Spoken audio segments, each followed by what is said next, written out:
think it's just you and me, Jordan. Oh, hey, Taylor. What's going on, baby? Hey, man. You good? You living the life? You breathing okay? Yeah, I'm fucking... My dad wants to get this whole You're home fucking your dad? Jesus Christ, Taylor! Well, how many beers have we had? I mean, believe me, I like your dad too, but not like that. Oh, Jordan. Oh, what would you do without me, babe? My dad. Hello and welcome to the Yearlies. I will say 2012, not as impactful of a year for games to me. Like, not that I did not enjoy tons of games, but there are other years that I realize as I collectively look at an entire backlog of games that year that I might prefer to 2012. But nonetheless, happy to talk about stuff. Yeah. 2012, I can tell that 2012 was the year I became an edgy teenager because 2012 was the year I started playing The Binding of Isaac. Okay. And I Was Rebirth out by then? Rebirth came out in 2014. So, the original came out in like 2011. I don't know when the Flash version of the original came out for the first time, but I played it long after because I was watching Northern Lion play it for a while. And that was the year I became an edgy teenager because I prided myself on the fact that I played this disgusting video game with poop and blood and... There's poop in Binding of Isaac? Yeah, I There know. is. There's a lot There of is. poop It's in one of the Binding reasons I've never Isaac. played it. Okay. Binding of Isaac is pretty gross. Like a Note to quarter self, Mick and of the Taylor. bosses in Binding of Isaac are poop. So, it's Poop pretty monsters? disgusting. Yes, it's pretty Wow. disgusting. Yeah. Won't go into detail for Mick's sake. Yeah, but you. I ended up enjoying The Binding of Isaac more later for other reasons, which we will get to in 2014. I also played a lot of two games that will not be appearing on any lists, I don't think. I played a lot of Left 4 Dead 2, and I remember getting really frustrated because I wasn't as good as everyone else who I played it with. And... Oh, I guess that means I played Left 4 Dead 2, huh? Yes, because you were better than me at it, and I got mad. I don't think that's true. I sucked at Left 4 Dead. He didn't say good. He said better than him. Yeah. You know what? Fair enough. And then In I this played... group, that matters. And then I played a lot of Super Meat Boy, which helped me rebuild my fragile what? ego. So did I in 2012. Yeah. That is true. I don't strong. remember really what I played in 2012. I think that's when I played Uprising, because I think this is... Oh, 2012 was the year I got my 3DS. Yeah. Oh. I will say this during... was the year that I was like doing like my 3DS binge. This is when I played Mario Kart 7 and like 3D Land and shit. And this is the year that I definitely played Uprising, because Uprising was one of the first 3DS games we played. But we're going to be talking about that very soon. Yeah, so. we'll refrain from talking about games that are actually on the bracket. Is someone using a typewriter, by the way? Sorry, I'm eating. I'll mute Oh, myself. okay. I'll put No, my that's fine. I think it's comedically typewriter perfect. away then. I forget if Jordan and Graham had the chance to talk while Mick commutes for a little bit. I did. Right there. I know you did. Oh, okay. I mean, I just basically said like what it was. I don't really like. I can't really remember like what I was playing in 2012 because I think it might have been. I still just had my 360 and my 3DS. I remember like of these, the only two I remember like vividly like when they came out and like them being like a big thing for me were Walking Dead and XCOM. But XCOM, like the first time I ever played that was on my 360. That was on 360. Yeah, it probably was. Yeah. Cool. I go ahead. obviously didn't play a lot of video games in 2012. I was busy. I was busy rewatching either The Dark Knight Rises or The Avengers in theaters several times, or going to the midnight screening of Amazing Spider-Man 1, or doing Sorry to hear that. countless 2012 things that didn't involve video games. But I don't know. I think I might have played an Arkham game at some point in this time. I don't know. I wasn't keeping track. But Oh, that's cool. yeah, no, I have played all the Arkham games. That's the thing. It's All one of my four? rare video game like things I have done. So. Oh, I did not know that. That's cool. Oh, I didn't tell you that. Oh, well, I have. I didn't realize that you had. I have. That is pretty cool. Okay. The other thing I just wanted to start this tradition was just giving us a chance to to just kind of talk casually a little bit about our honorable mentions, so that things that don't get on the bracket can just be just like I was Mick. I was saying this while you weren't here. I could put Miracle Mask in my top 3 because I like Miracle Mask more than a lot of the things in my top 3. But if I can't sell you guys on the Unwound Future, the best Professor Layton game, then I'm not going to be able to sell you on the second best Professor Layton game. And simultaneously, I wasn't going to have Danganronpa 2 on here, but Danganronpa found its way on here anyways. Life always finds a way. Finds a way. Come on. And the other honorable mention that I just want to briefly mention, Sonic All-Stars Racing Transformed came out in 2012. Oh, right. Yeah, I forgot about it. Whatever. I did play a little bit of that. I didn't like it that much. My thing is that I really just didn't have many games for 2010. But, well, yeah, it didn't come out in 2010. Well, that's the thing. I remember. No. My point is that, like, when we were listing games for 2010, I thought that Transformed was one of them that came out in 2010. So I put it on the, like, list or the honorable mentions or whatever. But I didn't put it on this one because, like, there were a lot of other games that I liked a lot more that came out. So, yeah, I guess that's more my point. My bad. I just think Sonic All-Stars Racing Transformed is like one of the rare examples of a kart racer with like really bonkers great track design, where every lap actively changes the track and you naturally transform your vehicle without even needing to try. So it's like a modern Diddy Kong Racing almost, which I think is really cool. I do like that game. I really like what it does for kart racing and everything. I wish that they had more of a mix of courses that were just a standard 3 laps that didn't like necessarily change. It's not to say that like I don't like what Sonic All-Star Racing Transformed did with like the course design and everything, making them like dynamic and everything, but I think like having a few courses that were just like more generic, I guess, would have been at least something that I enjoyed, because I enjoy like the idea of like going through a lap and going, oh, I messed up that turn, maybe this next time I can get it even better, you know what I mean? Yeah. Mick, I know you want to talk about Tribes Ascend. Yes, okay. So, He was holding it in. I need to tell you guys about Tribes Ascend, okay? I've got 2 honorable mentions for 2012, and one of them is a bad game that I just love, which I'll just talk about briefly. It's called Never Dead. It's a stupid game. I know that one. Yeah, where basically the premise is that your character is immortal, and like, but he's like Deadpool, so like you'll lose a limb, but the limb will still be active, and you have to go and collect it. You can eventually become decapitated and just roll around as a head trying to find your body again. Anyway. Oh, that's great. Yeah, no, it's hilarious. It's hilarious, and it's a lot of fun. Even though it's like, it's not a good game, but it's a lot of fun. Anyway. They should make a version of that, only instead of a disembodied head, it's a disembodied penis. That is exactly the kind of that is exactly the kind of comedy style that game went for, and if they had a sequel, they would have 100% and they should have done that. If they get a high enough score in it, you should unlock the Benny Hill theme. But Jordan, they do have a game where you are a walking penis. It's called Genital Jousting. Okay. Well, that penis does not walk. That, actually. That one doesn't walk. Anyway, well, now I need to talk about Tribes Ascend. Okay. Yes. Tribes Ascend is a first-person shooter that has it was the most recent installment of the famous Tribes series of video games. Now, have any of you heard of Tribes? I have heard of Tribes Ascend. No. Okay, so you know how when you play like old FPSs like Doom, and like Quake and stuff, you are like moving like super fast. Mm-hmm. Yeah. I want you to imagine that, but cranked up to 11. That is the Tribe series. You have 2 primary. In addition to just running at a Quake speed, you also have 2 other things: jetpacks and the ability to ski.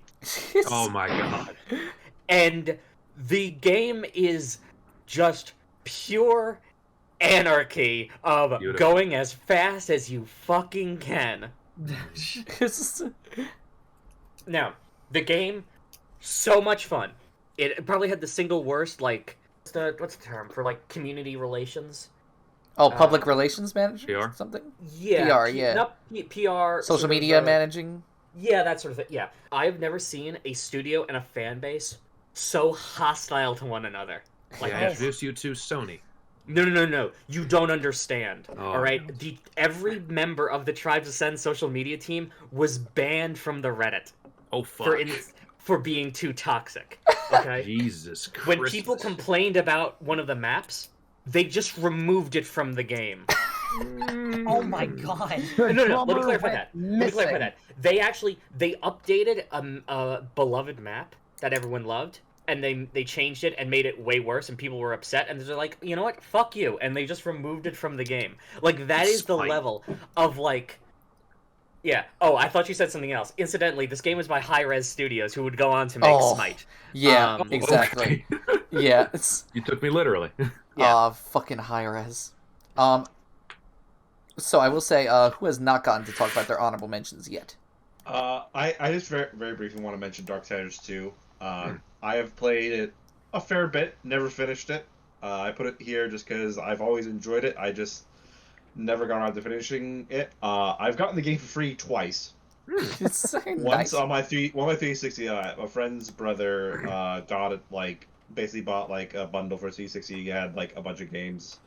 Came with a bunch of games, didn't want. I think it came with 3 games, only wanted 1, and so the ones I got were Darksiders 2 and Metro Last Light, I think. So that's how I and then I got it on my PS4, like for free through PS Plus. But yeah, it's just a very enjoyable hack and slash. Fun, just play as death. Like, in Darksiders this- are the Zelda clones, right? Yes. Yeah, they're very Zelda. Yeah, I recently realized what they were and put one on like my future backlog. Okay, yeah.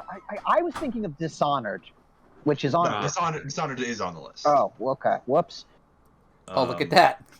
Yeah, and my other 2 honorable mentions are on the list, so I don't really have anything else to mention. Yep, totally all good. Clanky? Yeah, I wanted to mention really quick. I'm not going to talk about it for long. Nintendo Land is That almost probably got on this bracket. I'm sure of it. Nintendo Land is probably one of the best, if not the best, isometric multiplayer like competitive game I think I've ever done. True It that. feels like the 1 versus 3 mini games from Mario Party on like steroids, and they work really, really well because instead of it being like a quick short challenge like in Mario Party, it's like, I don't want to say like a fully developed and realized idea, but definitely a lot more realized than the Mario Party mini games are. And it's incredible how like a simple game like Tag is a lot of fun to play with friends. The single player games, fucking whatever, they're okay, but the multiplayer is why you play that game, and it's a lot of fun because of it. Yes. Unfortunately, 1 versus 3 minigames were the worst minigames in Mario Party. Not disagree. factually incorrect. I disagree. But yeah, I disagree. But- Either Clanky, way, you had another one to say? Or no, that was it. okay. Jordan, did you have anything you wanted to say? Star Wars Connect. There is actually one other thing I would like to mention. Well, before you mention that, actually, I have one thing I would like to mention. Okay, sure. Very quickly, I'll just say Counter-Strike Global Offensive is on my honorable mentions. I did try playing Counter-Strike for a brief period of time, and I mean, liked you were it. going through your edgy phase, so I guess Yeah, it's reasonable. it kind of It was tracks. 2012. Yeah, it was 2012 after all, and I played CS:GO for a short while. Opened maybe like 1 loot box or something, played about 20 hours, and then stopped. There were And loot boxes in 2012. yeah. So Counter-Strike and TF2 both had those. So Yeah. yeah. Anyway, Mick, you have one more thing to say, and then we're gonna start. Yes, I'd like to make a mention of something. I never owned the game, but I played the shit out of the demo, and that was Transformers: Fall of Cybertron. Whoa. Yes. Oh, wait, did that come out this year? I Yeah. was Oh like, no, War of Cybertron. Okay, hold on. War of Cybertron came out. as soon as you said was- that, I'm like, why hasn't Graham mentioned that name? It feels Wait a like minute, something no. Graham would mention. Sorry, I I forgot. haven't played it. Sorry, I forgot. I actually haven't played Fall of Cybertron. I was thinking of War of Cybertron as well, Yeah. but I saw it on a list, and I'm like, oh, I love this game. Well, the demo. It was so good. You know, but like, yeah. I'm not usually like a really really big Transformers fan. But Neither am I. But like, yeah. it was a really fun sort of arena shooter. The Like, trailer, the reveal trailer for Fall of Cybertron is like up there and probably my favorite video game trailers of all time. Oh, really? Yeah. That's good. That's good. Yeah. Anything else we can mention? I think we're basically good, and we're just about on time to Nick, begin starting. in 20 seconds, could you tell me what the secret world is? Nope. Time up. He muted. Time's up. Time's up. Guess Too late. I guess I'll never know. I think that explains everything about the secret. It's a secret, Taylor. It's a secret. It's a secret. You know what? Fair. In hindsight, it was a stupid question. Are we ready to crack? We can talk. The 2012 Yearlies Festival of all insane shit. Yeah. All right. Cool. Okay. Getting into the first bracket, round 1. Dragon's Dogma, which was one of Mick's picks, versus Kid Icarus Uprising, which is one of Clanky's picks, I believe. We have 8 minutes. Commence now. What is Dragon's Dogma? Okay, so I'm gonna describe to you what the experience of opening Dragon's Dogma up for the first time is. So It smells like game. Yeah, so it's like a Dragon's Dogma. It's Capcom made like an open world medieval hack and slash fantasy thing where you have to like fight dragons or whatever. I mean, it came around the same time as Skyrim, so it kind of was in that milieu and was a lot of people kind of overlooked it. Open up the game, the main menu opens, and unironically, the theme song is hard rock. Oh, shit. And not just that, the band they got was BZ, which is basically like the Japanese equivalent of getting Guns N' Roses. Oh, shit. Do the soundtrack. Like, they are the best-selling rock band in Japan, and they got them to do the opening for this fucking fantasy RPG. And that is just to tell you what kind of a wavelength this game is on. So, the game is an RPG. It's a hack and slash. It has a class system, and but it's kind of a freeform class system where you can also like blend the classes together and create like a mage knight or a mage archer. It's a lot of fun, and this is the best bit. It has a grab action. Oh my! Which means there are giant monsters in the game, and you can fucking shout at the Colossus any of them. Oh my god! Oh, that's neat. Is the game third person then? Yes, third person. Okay. There's sort of like a vague online component in that. So you create like this you create this like artificial like companion, and you can trade companion characters with other people online. That's the limit of it in terms of its like social networking or multiplayer. But in terms of like its like. But one of the most amazing thing about the game is its theming and its storyline. First off, you have to fight the dragon. Not a dragon, the dragon. Oh. I don't think I can think of a game that did more to make me really think like dragons feel properly mythical in this game because there's only one. There is the dragon, and it is a world-ending apocalypse beast. And the word on the street is it has a dogma. Mm-hmm. Yes, and that is the other interesting thing about it. Is that the other interesting thing about it is that the storyline is kind of wacky about how like it has a very interesting like sort of approach to the Chosen One story, where like the dragon chooses who will defeat it. Mm. The dragon will choose someone, says, "All right, I've chosen you. You're gonna you should try to fight me. If you fail, you die. If you beat the dragon, actually, do you want me to go into this or do? Maybe we should. Yeah, we should save it because we're about to reach halfway. Let me say, Mick, you've made Dragon's Dogma sound more interesting than I thought you could. Because I think it's one of the least interesting things on the list for me. But that's not to say that it does not sound interesting. That being said, no, I need to clarify. I need to clarify. No, going into this game, you would almost all of you would be expecting nothing until that opening menu, and then it's like, oh well, clearly apparently they all smoked crack before they made this because they're fucking insane. But to transition, if you want to talk about wacky storylines with taking out high-scale epic creatures, Kid Icarus Uprising's got you covered. Yeah. And if I could say a few things on Kid Icarus Uprising, first of all, Clanky, do you want to say things about Kid Icarus Uprising since Yeah, it was you your picked it. game? If I could say anything, Clanky, do you want to say anything? Well, I want to give Clanky the floor on Kid Icarus if he wants to say anything. I can. It's all right. You can take it. Okay. Kid Icarus Uprising is a game that's almost perfect. It's only the only thing that holds it back is its control scheme. It's a third-person shooter on the DS. Yeah, it is the only. 3DS. It's not just that. 3DS. It hates people with left hand And- that are left-handed. Yeah, that too. And I look, forgot about that. I cannot It hates deny. left-handed. I cannot deny these things. However, what I can say is that these. I'm right-handed, so it's okay. Yeah. These, yeah, exactly. As a superior right-handed person, I can say with certainty that this game is basically perfect in every other way. If it was remade for Switch, it would probably be objectively one of the best games ever made. And not everyone would agree Agreed. with me on that. I agree. I imagine probably. I will say that the few things about Kid Icarus Uprising that stand out, it has two gameplay mechanics, one being a Star Fox type flying, and one being an on-the-ground third-person shooting, which are both insanely fun and insanely Or melee fleshed out. combat. Yeah, melee combat if you wish. Because there are a lot of weapons. Yeah. There's There's like a Borderlands amount of weapons. Yeah, it's. you can it's almost- basically... Oh no, Clanky, you were saying?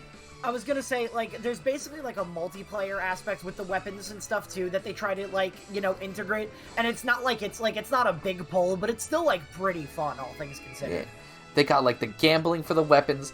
They got the achievement walls. So even after you're done with the 25 or so missions, you get to do the achievement walls and get all the achievements, which there's 3 different achievement walls for I will achievements. say though, I tried to do the achievement walls, like the achievement wall. You go back and replay levels to try to earn achievements. They're very. I lost interest in doing them because levels are very long, which is a good thing when you're playing the main game. It's a very meaty campaign with Yeah. lots of dialogue. But when you're going back and you have to do like a mission that is like beat this boss without taking damage, and then you take damage and you have to redo the entire level. That's Yeah, not all of the it achievements doesn't- are great, it doesn't but telegraph Yeah. as amazingly. But Yeah. Kid Icarus Uprising does this amazing thing where it tells its story as you're playing the game. Like you are always in action the entire time, and it somehow manages to have like this huge cast of charming characters, and like it never slows down its pace, and it never interferes with itself. Like That's one thing that I think it being on the 3DS it really benefits from too, because like as you're like doing gameplay and action on the top screen, like on the bottom screen, like you're obviously using the stylus to move around and shit, but then you have like blurbs from like Pitt and Palutena and everyone and like all the other characters, whatever characters happen to be there at the time, of like them talking as you're like going through the on rail section, like when you're exploring and like the on like the ground section and everything. So like even though like it being on the 3DS is a big hindrance to it, I can almost see why they wanted it on the 3DS because of like that storytelling aspect that it didn't have to it be a was. hindrance. They made it needlessly complicated. yeah. That's true. That's You can true. play Star Fox 64 on 3DS, and that plays fine. That's very true. I That is will very true. say my last thoughts on the game. The last thing I'll say about the game before we just about run out of time, it has my second favorite villain of all time, who I will not spoil who it is. Clam Wizard? The Clam Wizard. Oh. Dude, Yes, the Wizard Clam of Wizard Clams. from Kid Icarus Uprising is my favorite character. There's an eggplant wizard. There's a Tempura Wizard as well. All right, but we are now in voting time. Taylor goes first. Okay. I'll say again, Mick, like you made Dragon's Dogma sound more enticing than a traditional high fantasy RPG might sound. Yeah. But I have played Kid Icarus Uprising. Obviously. I distinctly remember I was playing through it while I was working for my dad. Whenever I had lull time, I would just be playing it. And I think it's a very immersive experience. My left hand really hurt afterwards, and that does matter to me. But it's so good, I'm voting for it anyways. Yeah. Okay, so that's 1 for Kid Icarus Uprising, right? Yep, and then it goes to me, Mick, Clanky, Graham. My vote is obvious. Kid Icarus Uprising is almost in my top 5 favorite games of all time. That's 2? 2 votes for Kid Icarus Uprising. Okay. Mick? Mick. Dragon's Dogma. Yes. Then it will go Clanky. Kid Icarus Uprising. Okay, that's 3. Graham for posterity. I don't know. Because I haven't played either of them. Graham, can I say this? Mm-hmm. Dragon's Dogma is definitely your kind of game. I know, like, I played the That demo. was Kid Icarus Uprising. I played both of them. I even No, it's not Graham's. No, Graham, come on, we've known each other forever. It's literally for an extra Graham, vote. we've known each other forever. We're You know fighting what? over the I'm going to bonus mute vote. the both of you. Huh? I'm going to mute the both of you. Yeah, that's valid. I'm gonna give it to Dragon's Dogma. I Okay. like high fantasy RPGs. Ooh. Kid It's Icarus very- Uprising very- wins 3-2. It was very close. It was very close. Yeah, no, clearly. Okay. I bought the 3DS like expansion like thing just for this game and another game that's on this list. Nice. Oh, the Circle Pad Pro? Yeah, Circle Pad Pro. Yeah, I did play Kid Icarus Uprising that way. It made it slightly better. Mhm. Yeah. Okay. That's the first bracket. Shall we move on to the next one? Oh boy. Yes, sir. Okay, this is another highly contentious one. Borderlands 2, which is a Taylor pick, versus Game Dev Tycoon, which is a Christian pick. At the ready, 3, 2, 1, fight it out. Clanky, can I ask? Oh, I just want to ask Clanky a quick question. Earlier, Clanky, you were saying you think you have a game on here that will piss everyone off. Is it Borderlands 2? And if so, you should know that Mick hates Borderlands. Yeah, all right, Mick. I'm so glad. Mick, I fucking hate Borderlands 2, dude. I do not think it's a good game. I don't think it aged well. I think the only reason people like it is because they played it in 2012 and they're like, ooh, cool shooting game with numbers? Dude, that shit's crazy. And now you play it nowadays. I played it for the first time in 2019. And I was like, this game feels clunky and awful, and I hated it. And That was my thought in 2014 when I played it. Oh, Mick, thank God. All right. Oh, I'm no. so Oh, happy. this is great. This is I- And fantastic. can I just say, This is can I just say, it really feels to me like the Borderlands franchise knows I hate it and has done everything in their power to make me hate it even more going down the line. Let me my just God, say, yes. I didn't. Every decision they have made since Borderlands 2 seems to have Nick- been tailor-made to piss me off. Taylor didn't make it. I've never been happier to hear someone with the exact same opinion. as me. Let's I'm let so Taylor happy.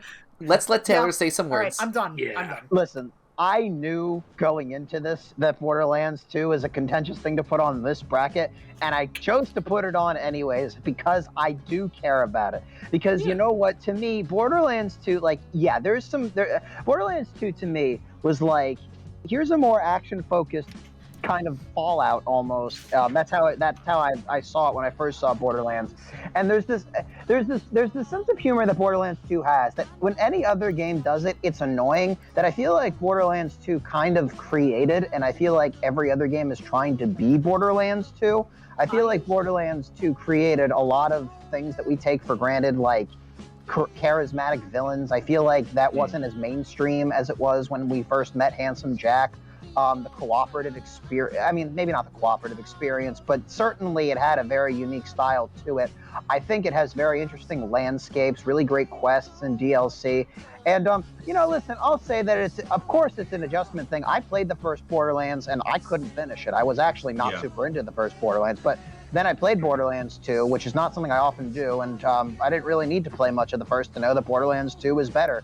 And it's a game that constantly rewards you for playing it. Like, everything you do, the game is keeping a tally of and giving back to you in a way to upgrade yourself. And one of my favorite things in games is when you have the opportunity to continue to improve.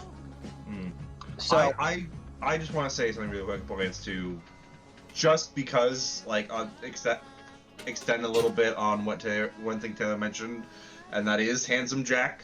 Because to me, Handsome Jack is probably one of my favorite villains just in video games in general.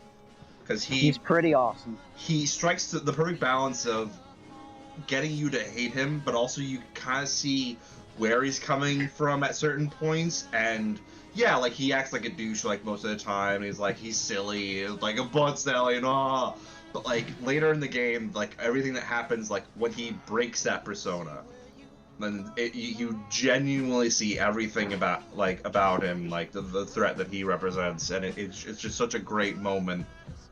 Can I say one thing really quick? Of course. And then we'll I'm switch sorry. over to game dev.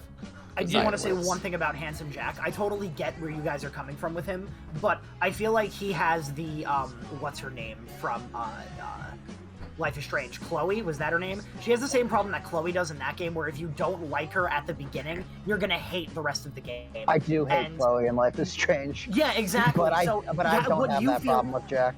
I have that problem with Jack, where like even if he gets better, I just don't like him as a character from the beginning. So like I can't get into him. I have a very big problem with Borderlands like story and humor, but that's just my opinion. Yeah. Listen, it's definitely It's not my opinion. It's my fact. Oh, I think it's definitely an adjustment. It's definitely something that like it has a range. Yeah. I feel like Portal did the humor from it better, in my opinion. I don't think the humor in that game is at all similar to Borderlands, though. I disagree. You know what? Weirdly, I'm with Taylor on this. I don't think the humor is in any way like if you're talking about in the ha ha he who so random type humor, I guess. But like. And Portal 2 is way more subtle. Okay, yeah, guys, that's fair. I'd like to I take guess a that's little why bit. I like Portals more. I'm sorry, Game Dev Tycoon. Yeah. Yes, I'd like to take a Tycoon is small also amount of on this. time. Probably won't take up the whole time because I don't think anyone's changing their minds right now.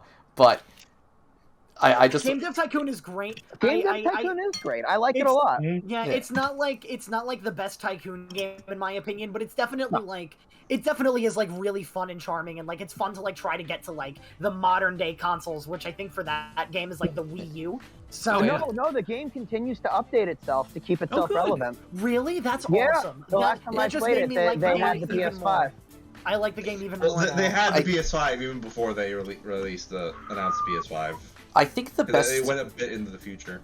the best part about Game Dev Tycoon is that is the idea of it all. The idea that you can just make an action and puzzle game called Flippily Dimplies Little Dingling Dingling 2. If you like. Yeah, and you can make it a As one sequel. does. You can make it a sequel to the first Flippily Dimply game, and it's gonna sell over 1 million units. It's gonna sell millions of units. That is in execution. It's just watching a number go up, but in concept, it's feeling like you're immersed in this world where you made this stupid fucking idiot Flippily Dimply game, and I think that really adds a lot to Game Dev Tycoon's credibility as one of the best Tycoon games. It wasn't Game Dev Tycoon, but I saw someone play a similar game to it. It was another game development thing. And they just made the same game over again, put absolutely no money into the development and all of it into marketing. And they just re-released, all they did was release sequels to it with the same strategy. See, that's funny. And then they bought the entire internet. It was wild. But Anyway. last thoughts on Borderlands, because I'm sure you all have more to say about course. I mean, I feel like most people have already come. I went we in- can say. I went into this preparing. To be honest, I thought Mick was going to just speak on behalf and maybe influence one person. I wasn't necessarily expecting Clanky to come in being like, "Oh, dude, Mick, let's be friends over our mutual hatred for this franchise." But you know what? Weirder things will happen over the course of these yearlies, so it's fine if it loses. I do think it's very addictive. I think it's got like a very addictive nature to it. I do think it's great. There's this amazing sense of just self-progression, self-upgrading. I think it combined with its story, its gunplay, its skill trees. That's not to dismiss. It's like it's consistently different ways to play the game that I find very immersive. And I haven't even played it cooperatively yet, which I feel like could expand my impressions of it even further. But Game Dev Tycoon is addictive, and you never forget your first game that goes mainstream. For me, it was a dungeon crawler called Creepy Crawlies, and I made a franchise out of them, and almost all of them got like perfect 10s. Great. I actually do not remember my first one, but I played the hell out of this game. So I only remember so many Moo times. Dies. I remember Moo Moo Dies too. Moo Moo dies. There was like this playground theme or whatever. Like it was like preschool games, and then we made a horror game called Moo Moo Dies, and that was the one that got like 5 stars. It was like the 7 stars, sequel to whatever. like an 8-game franchise or something. Yeah, the Moo Moo series. Yeah. Yeah. Jordan, you're familiar. Yeah, I am. Yeah, no, I those were classics back in the day. Yeah. Am I getting the feeling that we should move toward a vote? Yes. So again, the order Okay. is Taylor, me, Mick, Clanky, Graham. Okay, so I'm Taylor. I wonder what Taylor's going to vote for. Hey, listen, I want to say again that while I am voting for Borderlands 2, I think Game Dev Tycoon is a very good game. I also think it's probably going to win because there are two people who are going to make sure Borderlands 2 doesn't make it very far. But, you know what? Whatever, man. I'm going I'm not gonna vote a fucking Game Dev Tycoon to first place just out of spite for Borderlands. Well, I you wouldn't never know, put it stranger past things you. have happened. You're right. That is entirely something I would willingly do. Yeah. If it's okay for me to vote, I'm going to go to Game Dev Tycoon for my Borderlands 2 loses. Okay. vote. Well, I We're 1 and picked 1. Game Dev Tycoon, so We're I 1-1. So, So- it's my turn now? yes. Yes. Oh, yeah. Game Dev Tycoon. Okay, that's 2-1.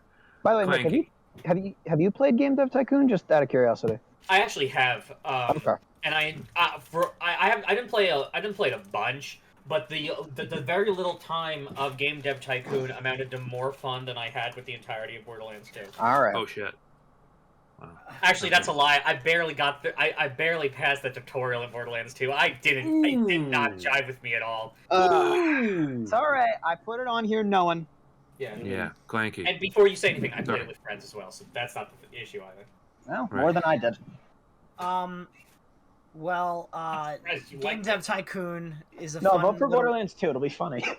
Yeah, no. I gotta give my little spiel first. You ready? Yeah, that's all thing.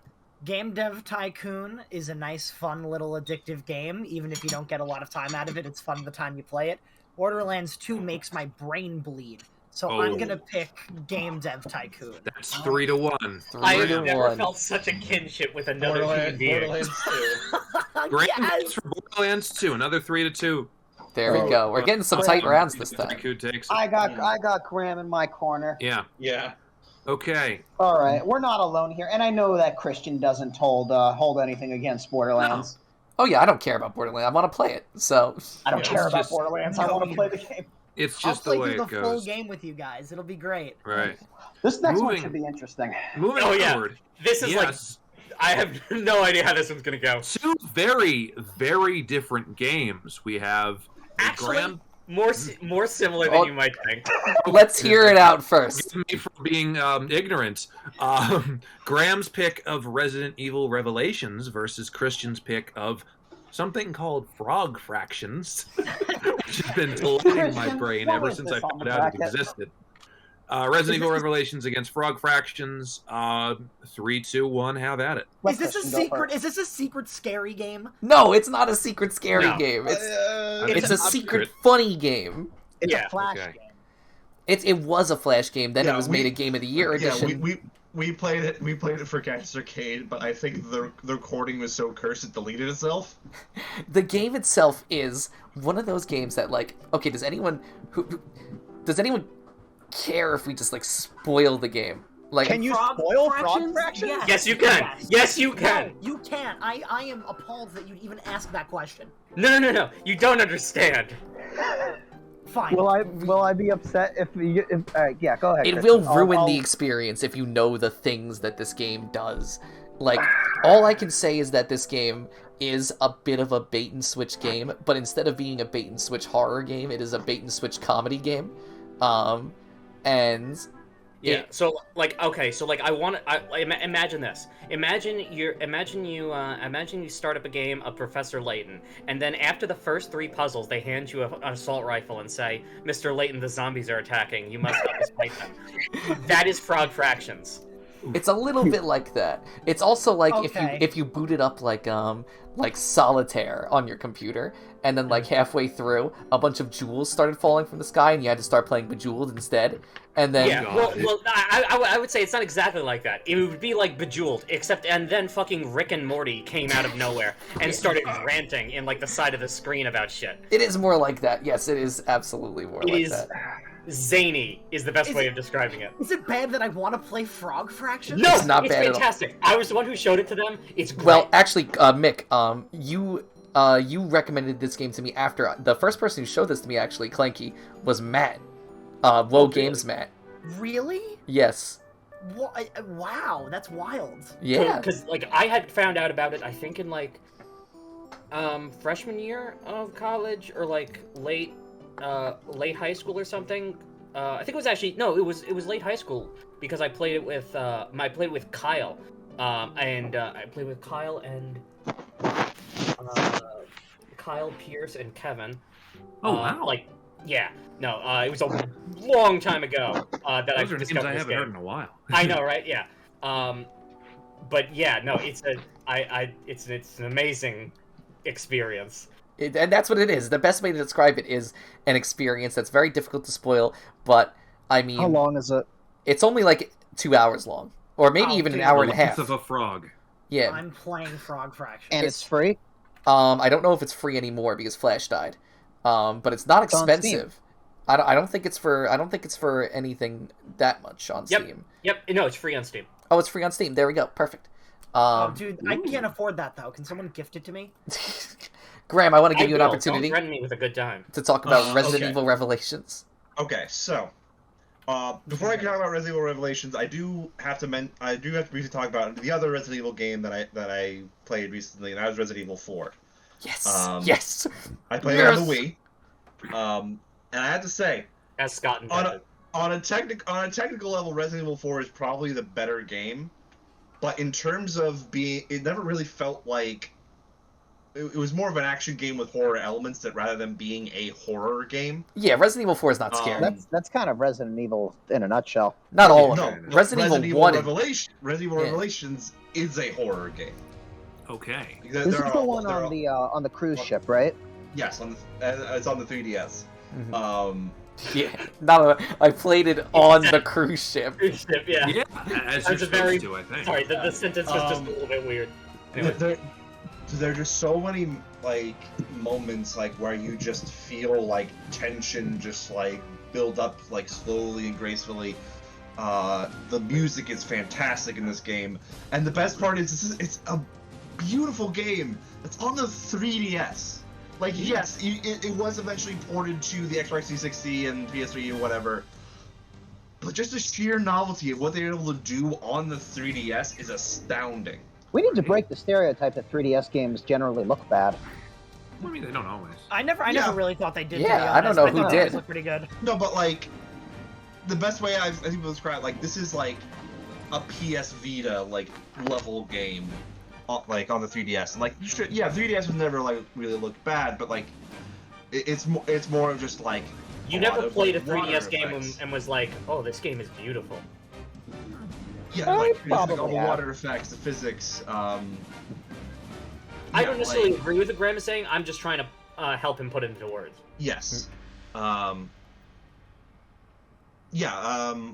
I will say, back in the day, I saw that this was a Resident Evil that I felt closely resembled Resident Evil 4, which I feel like not a lot of Resident Evils necessarily will always do. However, Yeah. I will argue that Resident Evil 4 without the... If Resident Evil 4 was scary, it would almost ruin what the magic that Resident Evil 4 created. Yeah. And is that what Revelations does? What, you're saying that if Resident Evil Revelations is scary, then that ruins the experience? More so, Resident Evil Revelations is Resident Evil 4 without the camp. I guess it would be a better way of wording that. But I don't feel like there- Resident Evil 4 there was is- designed to be campy. There is. I think there it is was. camp. It's relegated more to like a side story that's happening, but there is like camp and like parts that you go like, all right, yeah, this is Capcom. Okay. Father! No, that was 6. Hang on. Yeah, it's hard to differentiate Resident Evil campy lines. Yeah, but like also special mention goes, this is pretty much the only game like after the first that like you see Chris and Jill teaming up for a good portion of it. Like seeing like them like actually work together for the first time is very cool. I didn't even know they were in the game. Jill is technically like the main protagonist. Chris they join up. Can I ask a slightly odd question? Is this the game where Jill is wearing the incredibly tight spandex? Yes. Got it. Okay. The fact that you were able to answer Well, that then. so confidently, it must be tight was looking spandex. really hard. She's in a wetsuit. That's it. Yeah, it's the wetsuit. Yeah, that was. Yeah. That was the thing I most recognized the game for. Yeah. Oh, I'm sure you're not the only one. So does anyone have anything left to say about Frog Fractions or Resident Evil Revelations? No, I do not. Frogs. All right, I guess we can go straight into voting. Yeah. Okay. So the order Taylor's goes. up first, I Yep, think. Taylor, me, Mick, Clanky, Graham. It goes down in the Discord. Right. Yeah. So this may be the most shocking thing to me in the entirety of the time we've done the yearlies, because let me just say, for the record, Christian, I feel like you could have put something else that wasn't Frog Fractions on here. Oh, I could have. And But I feel like you did just want to talk about it for the sake of talking about it. Frogs. But you know something? And this isn't Graham's fault. This is the fact that Resident Evil Revelations is succeeding at what it does. If Resident Evil Revelations is actually scary, that actually detracts from it for me, because I don't like horror. There's never really like any jump scares or anything. It's just like tension. Yeah, but you know what? That's not even my favorite emotion to feel during these experiences. And like, I'm not saying I wouldn't.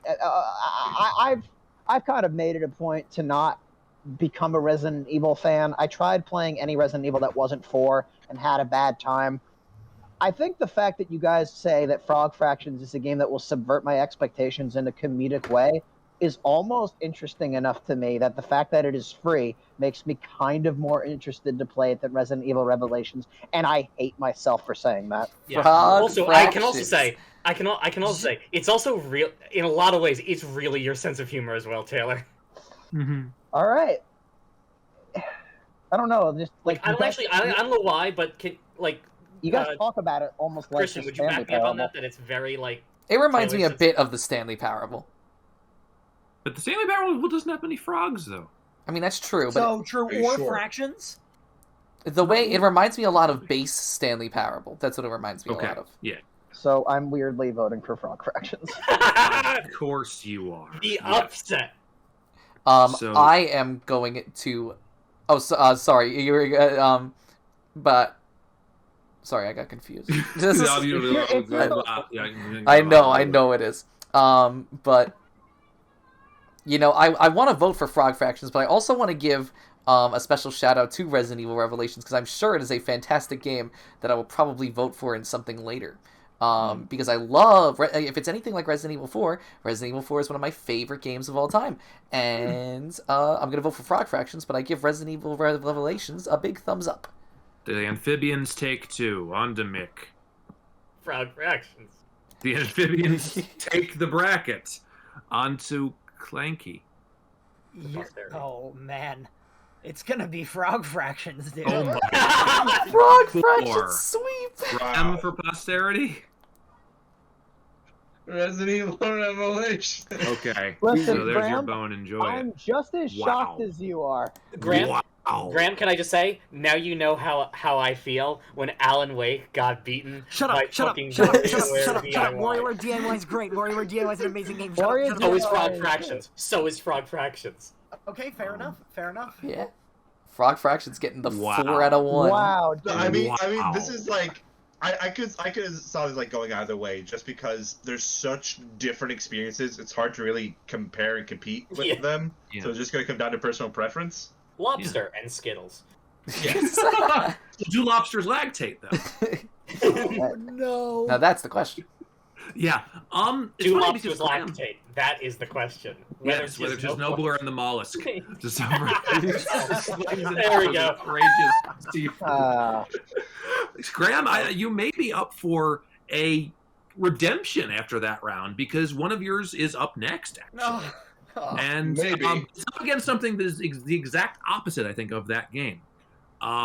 Graham's choice here in this next bracket is Dishonored, and it is up against Rhythm Heaven Fever, which was submitted by Clanky. 2 very different games, and hopefully that's not completely off track like the last time I said it. No, it's not off track. It's Okay, not. good. Rhythm Heaven Fever versus Dishonored. 3, 2, 1. Have at it. I would don't like to think state- Dishonored is going to win. We I would like to state start- for the record, Graham, you're going to have to not just convince Clanky, but convince me and probably other people in this call as well. Yes. So it's an uphill will- battle. I will say devil's advocate. I wanted Rhythm Heaven Mega Mix to get on here, and the fact that Fever is on here is going to make talking about Mega Mix that much more redundant because they're very similar games. But I fucking love I still Rhythm think it Heaven doesn't matter. Fever. Rhythm Heaven Oh. Fever is probably one of my favorite games ever. Full stop. I love this game with my heart and soul. I can sing or hum or whatever every single song in it because I love it that much. I don't really know how to describe it, but like it just like it scratches like a very specific itch that literally no other game for me has ever been able to do. In Mega the Mix. sense of like its style, in the sense of its music, in the sense of how simple but fun it is. It's just like it's everything that I love in like games, just in like one package. I guess like if I could have one complaint, it's one of the very few times I wish a game was like a lot longer because I just wish I could play more of it. And But like you that's know coming what? from someone who likes shorter games. So that way, like I feel like I because I just don't have the time to play longer games, you know. I think they pack it full of replay value to keep you there for as long as you want to be there. Probably. That's very true. Yeah, like the perfects, getting all the perfects and everything like that shit does take a while. But like it's fun is the most important thing, you know. Every time you mess up, it's like your fault, and it's No, one it's of the- not. It's the game's fault. The game sucks. No, if you just follow the rhythm, then This- it's like just you know, No! following The whole rhythm. thing. My My favorite, brother- Perfect. my favorite game is actually bad. Yeah. What's your favorite game? Well, it's not Rhythm Heaven Fever, but Rhythm Heaven Fever's up there, so it's you know. Oh. Oh, I thought you were talking about like specifically like a game in Rhythm Heaven Fever. My bad. So did Oh I. no.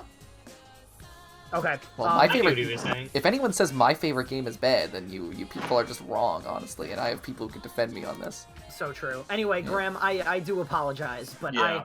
I just like there's nothing you can say to me that will convince me to vote for Dishonored, and I apologize. It's No, really yeah, not- Graham, I just want to say I have no horse in this race. You could convince me. I'm not sure. Okay. So Dishonored. Poor Graham. Dishonored is a extremely open-ended and replayable game. The way the developer designed it is each level is designed as if this is like a simulation. Like there are people who will just go along, they can memorize paths. What kind of game is it? It's like a sort of like a stealth action game. It's you have like these magical abilities. None of them like are like they say like when you were deciding what the magic was, and they don't want you to be like throwing fireballs. Your magic is only ways to influence simulation. Like you could possess a rat and run around as a rat. Rats. Yeah. Is it like similar to I guess like Odyssey, like Mario Odyssey in that sense, or Is it Only with more- the rat ability. Is Okay, it fair enough. is it a game where you can tackle one problem from multiple different perspectives? Yes, absolutely. okay? Like you basically most of the game is you having to kill like a certain amount of people, or you could choose not to kill them, and in a lot of cases, not killing them actually turns out to be worse. Wait, hang on. For Sorry. For them, Oh, okay. I thought you meant for you. no. Be extremely painful for you. For you. For you. There's just so many like little secrets you can like explore.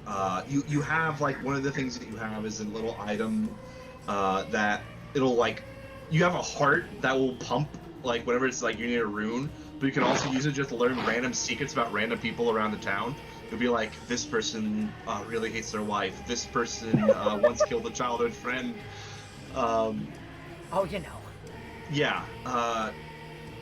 Does that Does stuff that- ever like play into like missions or side quests or whatever?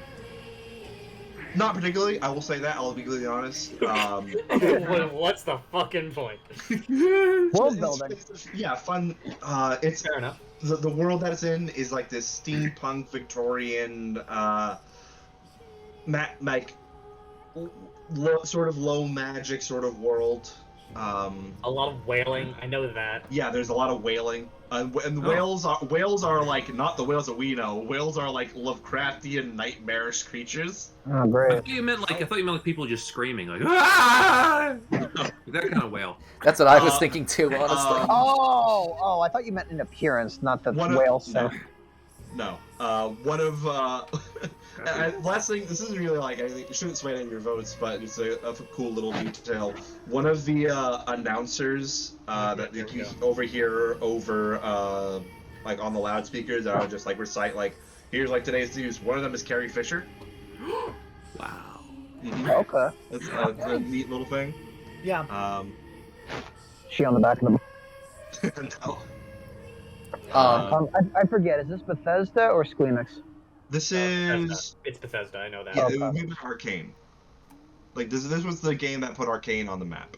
Okay. Okay. Alright. Mick, just in case you were swayed by any of that, there's a game in Rhythm Heaven Fever where... Listen, I have to say, here's my impasse at the moment, because I know both of you, I'm the wild card here. So here's my thing, right? Rhythm Heaven, I don't particularly like those, like, these sort of, like, micro type game, mini game collection thing, I don't know what to call it. And I also have no sense of fucking rhythm. Neither do I, though, and I feel like the is that game... it teaches you how The to be game's a- rhythmic because of its intuitive game design. Yeah. You think of it like a bunch of mini games, but it's really more like levels. Yeah. Yes. Yeah, I actually feel like Rhythm Heaven is one of the rare examples where after every 4 games you do a remix, which is a compilation of the last 4 mini games you played. Yeah. And those, I've watched people play the game. I know how the game goes. But what I want to say is those most closely resemble like the idea of a boss fight without having a traditional boss fight. Yeah. And I would actively, if I ever had to rank boss fights, would consider them boss fights. And I actively respect it a ton for being able to do that because it's a test of all of your knowledge, and I think it's an incredibly great thing. Having no sense of rhythm, like, listen, if we were talking Rhythm Heaven on DS, it might get in your way a little bit more. But Rhythm Heaven Fever's one-button gameplay, I feel like lends itself very well to having a learning experience, and you can actively like test, almost brain age wise, see how much higher your rhythm skills have gone through like a rhythm test.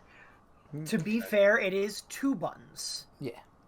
Does anyone have any final thoughts? Can I about- also just say? But can I say? So I am at an impasse though because I don't know how because I love stealth games, which makes me want to hate Dishonored because it is a stealth game. But my hunch is that I would not like it. For what reason, though? I don't like a lot of stealth games any stealth game that came out after 2001 is almost like they're almost all terrible with the exception of Hitman. Aren't you obsessed with Assassin's Creed? No, not at all. I was So in my life. what is it that you don't like about like those stealth games? Yeah, so there's a couple of things. One of them would be what's going on? A necessity of killing people, which is one of the things that actually made like you don't have to kill anybody. Yeah. Is it and also there's also an issue of difficulty. Is that if I am caught, is it what is the consequence of being caught? Consequence of being caught is enemies will see you, they'll shoot at you, you'll lose health, but you can get away. And then like health, you have to like it's just like it's like a drain of like resource basically. Okay. If I get caught, you say they'll shoot at me and I'll lose health. How much will that matter in the long term? Like, will I ever risk dying? I'm sure you would. Yeah, I remember dying a few times. And also, like, are you saying like difficulty? Like, is it too easy or is it too hard that like turns you off? Oh, being too easy. I want it so that if I ever get caught, I am almost assuredly dead, and if I ever escape, it's because of weird shenanigans that I managed to pull off, rather than simply killing everybody. I would say it's like think Hitman. If you get caught in Hitman, you're almost assured that you're gonna die. Like you can fight off people for a while, but it is not like you could like. You are basically, in some ways, just as easy to kill as a lot of the enemies. I'll let Graham yeah, answer so- this, and then we'll go to our final vote. So Yeah. trying to go like full combat, you will die. Okay. You can all, but yeah, like you can also choose to like escape through weird shenanigans. Like you have a little teleport thing. It's a lot of fun. Or you Okay. can turn into a rat straight away, or a fish, or possess one of them. You turn After into a you lobster. level. If there was a lobster in the game, you could possess it. And it would lactate. Yes, good. Dishonored 3 lactating lobsters. I think we Yes. can head on Yeah, with the I think voting. Yeah. yeah, we should get to that. Taylor, I think, is up first. Back when I was president of Anime Club, I remember we had an anime overload scheduled on Saturday that one person showed up to, and we had to cancel it. And I was very, very depressed about it because I'm like, we were only a few weeks into clubs. I'm like, all right, so my club is dead. Everything is terrible, and I'm depressed now. And I just remember I gathered a group of friends, went back to my place, and we just played Rhythm Heaven Fever for a couple of hours. Oh my God. And it was a really good day. And I can't really say that about. I don't have a lot of stories like that with games where like my mood, turned around because I mean that's not true. Whenever I'm depressed, playing video games will in general do that, but like in such a specific way that Rhythm Heaven could do that. And also Rhythm Heaven went. Rhythm Heaven on DS was like fine, and I actually hated it the first time I played it, and had a much better time the second time. But Fever elevated that to such dramatic levels. Wubba lubba dub, is that true? Yeah, I vote for Rhythm Heaven Fever. Okay, one for Rhythm Heaven Fever. Christian. My vote is pretty obvious. I like to consider Dishonored, Darksiders, and Prototype as like a trilogy of games that like it received no emotional reaction from my brain whatsoever, and I'm not sure if they ever will. I don't want to be dismissive of them, but I think there's a bias against Dishonored for me in that case. I used to call them the D games because Dark Souls used to be one of them, but then I started caring about Dark Souls, so there's a chance one day for Dishonored. Also, Prototype doesn't start with a D. Well, that's why I used to call it the D Squad. Prototype. there's a D there now. Prototype. Anyway, I voted for Rhythm Heaven Fever. Okay, that's 2. On to Mick. We are a techie Desuka household. Dishonored. Okay, 2-1 on to Clanky. Yeah, it's gonna be Rhythm Heaven. I figured. And Graham for posterity, I think I know what he would do. Yeah, Dishonored. 3-2. Tough battle, but Rhythm Heaven Fever takes it. That loser's bracket will be interesting. You're It done with the definitely will. first 4. Okay, so the next bracket that we have is okay. Oh, okay. It's not that bad, Jordan. The one that I'm dreading, which is the one where we talk about Pokemon for about 30 minutes. It is Pokemon Black and White 2 versus Journey. It's a Taylor pick versus a Mick pick. Which are always the best, right? Oh yeah, yes, definitely. Oh, I'm getting the timer ready. Hold on. I will give you. You could 8 just say, minutes yep. to confer on Pokemon Black and White 2 versus Journey in 3, 2, 1. Have at it. Can I start? Yeah, sure. So I just want to mention why I wanted to justify putting Black 2 and White 2 on here when we just talked about Pokemon Black and White. Because I was making a big case out of trying not to say things that weren't, trying a game that's so similar to another game that it doesn't bear repeating. But to me, Black and White 2 represent something for me when it comes to Pokemon, and that's content. For me, Black and White 2 was the peak of the amount of content a Pokemon game could provide. First of all, the fact that it is a sequel to its own gen game is Bizarre. is really weird, but like really cool. Yeah. Because it's something that they've never tried before. This takes place years after your protagonist from the first game is like a legend. You can sync up your game file to this one and they'll like mention you as like this amazing dude. You can also sync up your game and put a hard mode into Pokemon, but that's all dressing. on what comes down to there is so much shit to do in this game. When you beat the game, there is a fucking tournament where you can fight every gym leader and champion that was ever in a Pokemon game. There's this fucking 100-floor tower that is different depending on what version you play, where you can fight trainers, get a shiny Pokemon at the end. There's fucking... You can make your own movies. You can make your own Pokemon action movies. There's... You can run your own store and fucking... like buy you can buy level ups. So this was my first Pokemon game where I managed to raise a Pokemon to level 100 naturally without needing to overly rely on rare candies. There's so much. Oh, there's a fucking achievement system in this game, which I don't know how Pokemon managed to never do again, where you get medals for doing all kinds of things, which keeps the game relevant. And other than that, it's just more of what made it's a little easier than Black and White 2, and it doesn't have as much of a personal connection to necessarily using the Gen 5 Pokemon, because you can use other Gen Pokemon too. But I do it anyways because there were so many Gen 5 Pokemon that chances are you're going to play with a new team anyways. And I just feel like it was the last game before Pokemon made some really bad decisions. Yeah, I agree with that statement 100%. Yeah, it really is like, oh yeah, no, it was doing great, and then it all went downhill from there. So the way we liked the series progressing was not what the market liked, so they course corrected and just made it like very nostalgia heavy and shit, and it's yes, and for kids. Yeah, and it's kind of upsetting because Pokemon Black and White 2 had a really deep and compelling story, despite the fact that it was like a Pokemon game. Yeah, things can be for kids and still be good. So absolutely, but. There's like a difference between like kids can enjoy and like this, and it's made for children, you know? Mm-hmm. Yeah. Mm-hmm. Later Pokemon games definitely do feel more like this was made for children and no one else.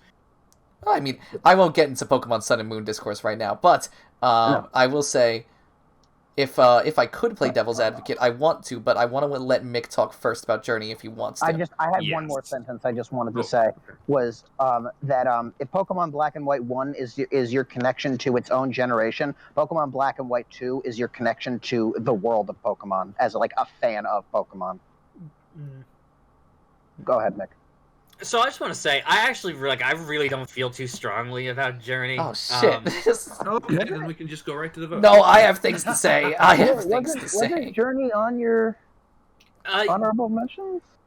No. Journey was my thing, but like the thing about it was, I think it was Journey was on my honorable mentions, but someone else had something in their actual list, and so like it was just an honorable mention. And looking at the rest of the games in my honorable mentions, I'm like, Journey is objectively the better game out of all of these, so I guess I have to put it on. But that's the thing, is that Journey is a good game. Journey is a good game, but I just don't have a lot of emotional investment in it. That's me too. I played Journey like within this last year, had a really good time, and then it was over. It's weird because I'm the opposite. I have not played Journey, but I have emotional investment in it. Okay, well, we're gonna need to dissect this statement. Wait, you haven't played it, but you put it in your honorable mentions, and on top of that, put it above Rhythm Heaven Fever? Because Journey might be one of the best walking simulators ever made, honestly. It is a game that shows with no dialogue what a journey of overcoming impossible odds feels like. Not just what it is, not just telling you can overcome impossible odds. No, it shows you directly the process, the hardship. You get attacked, you get thrown in storms, you get all these difficult, probably unfun gameplay segments, because the journey to success is not an easy journey. And it's a game that, I'm almost done. It's a game that really makes you feel like Spider-Man. With all the exaggerated swag. Look, Christian, I want to say, if you haven't played Journey, then I understand why you would make a lot of these statements, and that was probably a lot of the intent. What the fact of the matter is that I don't feel like you struggle to play Journey. You just play Journey. Mm-hmm. And that might be the case, but in my current perception of Journey, and in my current perception of what I've experienced watching Journey several times, because I've watched the game so many times, actually, it's kind of insane. Have you watched through the entire thing? Yes, full playthroughs. Graham, okay, Graham cool. will know one of them was a Yeah. playthrough between Ray and Bernie, was it? Yeah, it was. Okay. One of my Remember favorite videos on YouTube, because Journey Okay. Journey and He has more of experience than I thought he did. yeah, That is and better, but also, I mean, need I even mention the involuntary co-op, which will spark at random and will basically put you in this cruel, unforgiving world with this one other soul to cling on to, and you can't even talk to them. And it's like, I love that shit. I love all that shit. Journey might be my favorite game that I haven't played. Honestly. Journey. I feel a big part of Journey for me because I also haven't played Journey. Let me be clear. Journey represented like such like a shift just in like the indie scene, just in games in general, where I feel like Journey. There have been like so many like debates on like the video games art forums, anything like Journey to me is a distilled, like you can't tell Journey's story in another medium and have it be as effective. Yeah. I can agree with Graham there, but I'll talk after you're done. Yeah, Yeah, and that'll be final thoughts in that. Yeah, by the way. Just the ability of working like with someone like you've never met, never will meet again probably. You can't communicate. Just finding your own way to progress, and also that just like all the environmental storytelling of all like the ruins that you pass through and like the ambiance and the music as well. I kind of come around like there are times where I've come to kind of resent like the statement of like, oh, like video games are like art, just because like I feel like there's been Mick thought I invented the saying gamers aren't impressed but they should be. I feel like there's a lot of pretentiousness that can come from it, but Journey is something that like is the like the final nail in the coffin in the argument that video games can't be art. And I think all of like the games that influenced past that or anything, I think easily out of everything in this list of this year, I think Journey is the most impactful game released in 2012. Yeah. Okay. And then Clanky, you had one thing you wanted to say, and then we'll vote. Yeah, it's not much. I'll be quick, I promise. So my only real experience with Journey, besides like a couple like YouTube videos I've seen here and there, I haven't like watched everything about it, and I'm not going to pretend that I'm an expert. But I do know that Journey has a soundtrack that's entirely string quartet, and as a fucking loser music nerd, I love that shit. So I really appreciate Journey for that, just based on that alone. You might actually get something out of it because almost all the sound effects are done by the string quartet as well. Yeah. I'm sorry. That's you're right. And it's like everything's done with the string quartet, and I eat that shit up. Yummy. It's so good. So Perfect. I feel like I even though I haven't played Journey, Journey. Even though I haven't played Journey, I feel like I really enjoy it when I do. Anyway, I'm done. So the voting order has shifted. Right. Since 4 has passed, the voting order now starts with me and ends with Taylor. Okay. So Christian goes first. I went on that entire spiel about Journey just to vote for Pokemon Black 2 and White 2. Oh my god. I just it's wanted not to. the first time. Yeah, it's not the first time. I just wanted to talk about Journey because I like it a lot. But Black 2 and White 2 is better. Anyway, that's my vote. Wow. Okay. Mick? I'm gonna vote for Journey. Okay. That's 2. Clanky. I'm voting for Pokemon. Okay. So that's Pokemon 2, Journey 1. Graham. Journey. Dead even and Taylor, who voted for Pokemon. What are you gonna do? Listen, I like Journey. I don't like it as much as everybody else. Pokemon Black and White too. Yeah. It's really odd how like it's in theory my pick, and I love the game and I voted for it, but I had almost nothing to say about it. Well, there's not much there. Oh, what's that, Mick? You have nothing to say about a game. Well, coming up next. is a game that I know for a fact you have a lot of things to say about. Oh yeah.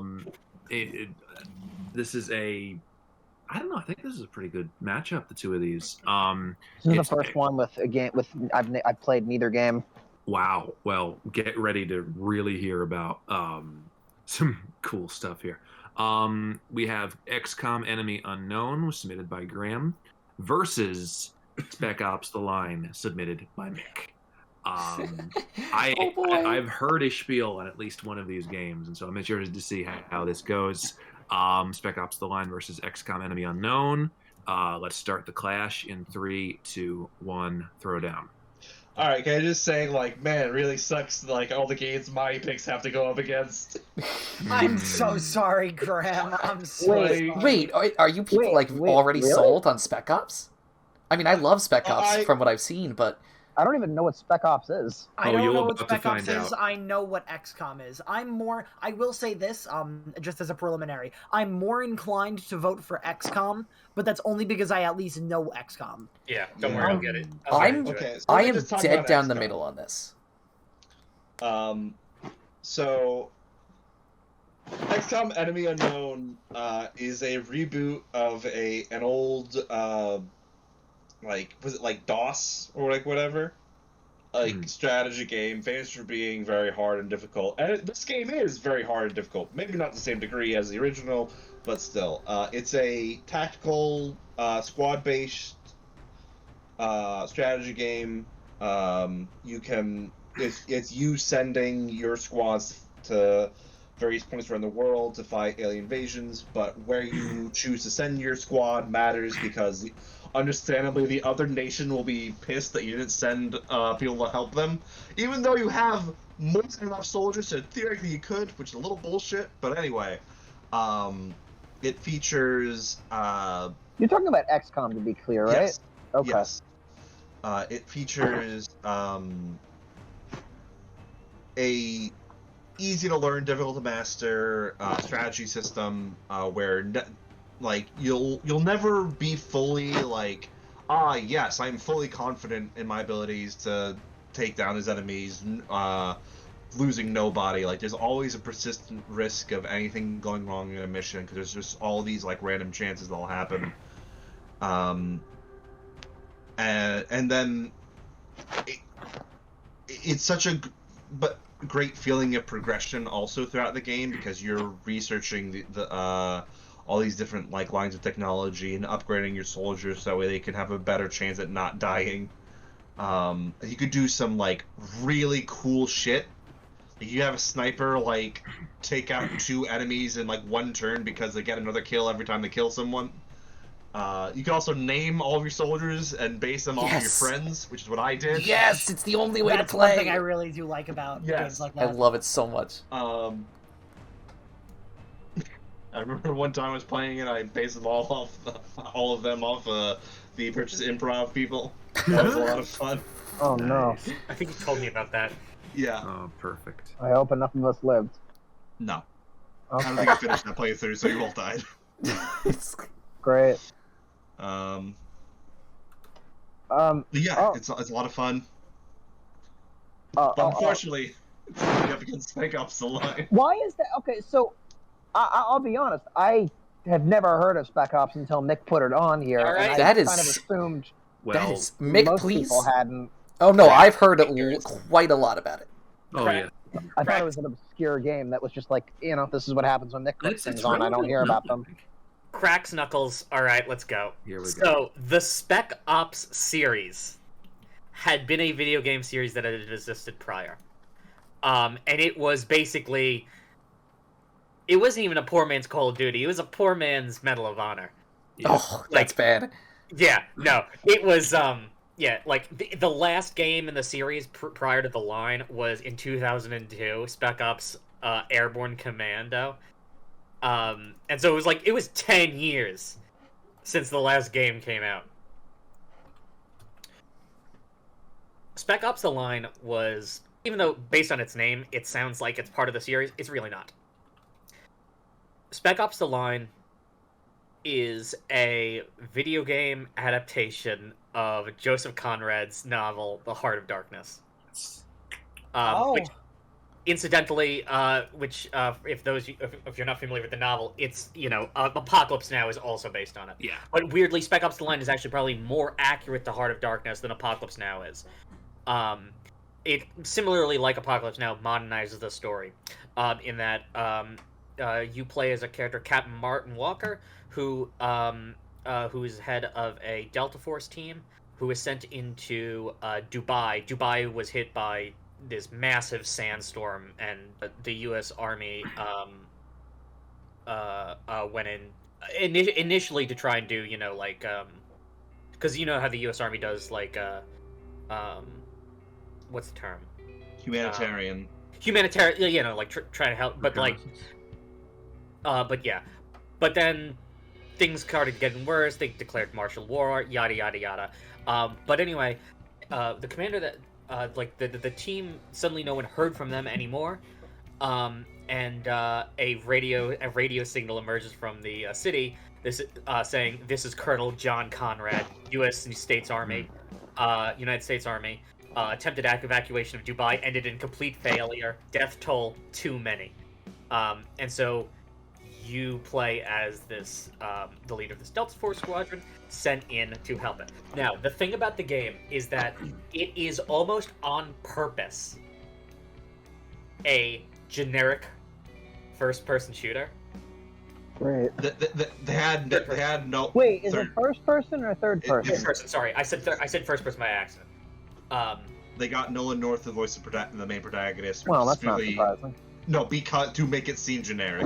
Yeah. Oh, okay. And the whole thing the game does is it just it just hardcore plays on your mind in a sort of a cognitive dissonance. Oh. Okay. Oh. It really plays with that, and how your character's not, and also I'll put it this way: there comes a point where the hints between your loading screens. I love this game. They start criticizing your moral decisions. It's my favorite bit. It's oh, it's just a game, right? Are you happy with what you did? So it does shit like that. It is a Telltale based? No, as in the game's loading screens are critiquing you, the player, I see. for committing war crimes for fun, quote unquote. Yeah, I think the best way to describe Spec Ops: The Line is a game that it's a game that hates you for playing it. I see. Yeah, so I basically imagine someone took Call of Duty Modern Warfare 2 and then mixed it with Heart of Darkness and Jacob's fucking Ladder. Yeah. It's kind of brilliant in a way. It fits with your head. It's really brilliant. Can I also mention one other thing? The game starts in media res with you Oh yes, it's the best section. A turret section on a helicopter. And, but when you reach that part of the game, you go play the game, reach that part that you play in the beginning, make you go, wait, this isn't right. I think we did this already. You'll Which remember that. Might remember. Yes. From Cactus Arcade, when Graham and Casey started to fucking talk about. Is that where that was from? Yeah, the fucking Geico commercial again. When they mentioned it the second time, I inverted. Wait, we did this already. I will say final thoughts time was in order because we are out of time. But actually, I just want to ask Jordan a quick question. Jordan, you've been commenting as though you know a little bit more about this one. Have you played it? No, I've been friends with Mick since 2014. He has given this game to me. I know all about it. This was the roommate game? It wasn't even a roommate thing. It was just that we got to be very good friends, and we were talking about games, and he explained why this was his favorite game, at least in 2014. I had played it relatively recently, so it was probably on my mind at the time. Yeah, it's funny because this was around the time Mick sent me a video games as SpongeBob lines, and the one for this one was SpongeBob going, "Wait a minute, I'm the maniac." God damn so it. I know what this game is, and I respect it. Yeah. Gotcha. All right, so why don't we move on to some voting? Yes. Christian's first. I am first. I was originally going to vote for XCOM. I really was. Mm. And then I decided Spec Ops The Line... I realized something very important about Spec Ops The Line. Spec Ops The Line was the inspiration, at least one of the inspirations, for my senior project. And that's a big deal. So... And that means it affected me quite a bit. I haven't played either of these games. No, I haven't played either of these. But one day I will play Spec Ops The Line, and I will probably love it. So, all right. Yeah. One vote for Spec Ops The Line. On to Mick. Well. Yeah. All I'm gonna do. I'm just gonna share this. This is an actual in-game loading screen. I love these so much. I love these loading screens so much. That's great. That's awesome. That's a vote for Spec Ops The Line, right? Yep. I imagine it is, yeah. Clanky. Spec Ops sounds very interesting, and I'm very intrigued, and I want to play it. But I feel like I'd enjoy XCOM more, so I'm voting for XCOM. Oh, no. Spec Ops is not an enjoyable experience by any course stretch not. of the imagination. No, it fucks But I mean, you like, in. if it's one of those like video games as art things, I feel like I can appreciate it just for that alone. Because there are a lot of games I do love because of that. But like, I feel like my respect for Spec Ops won't be as great as my like enjoyment of XCOM. Yeah, no problem.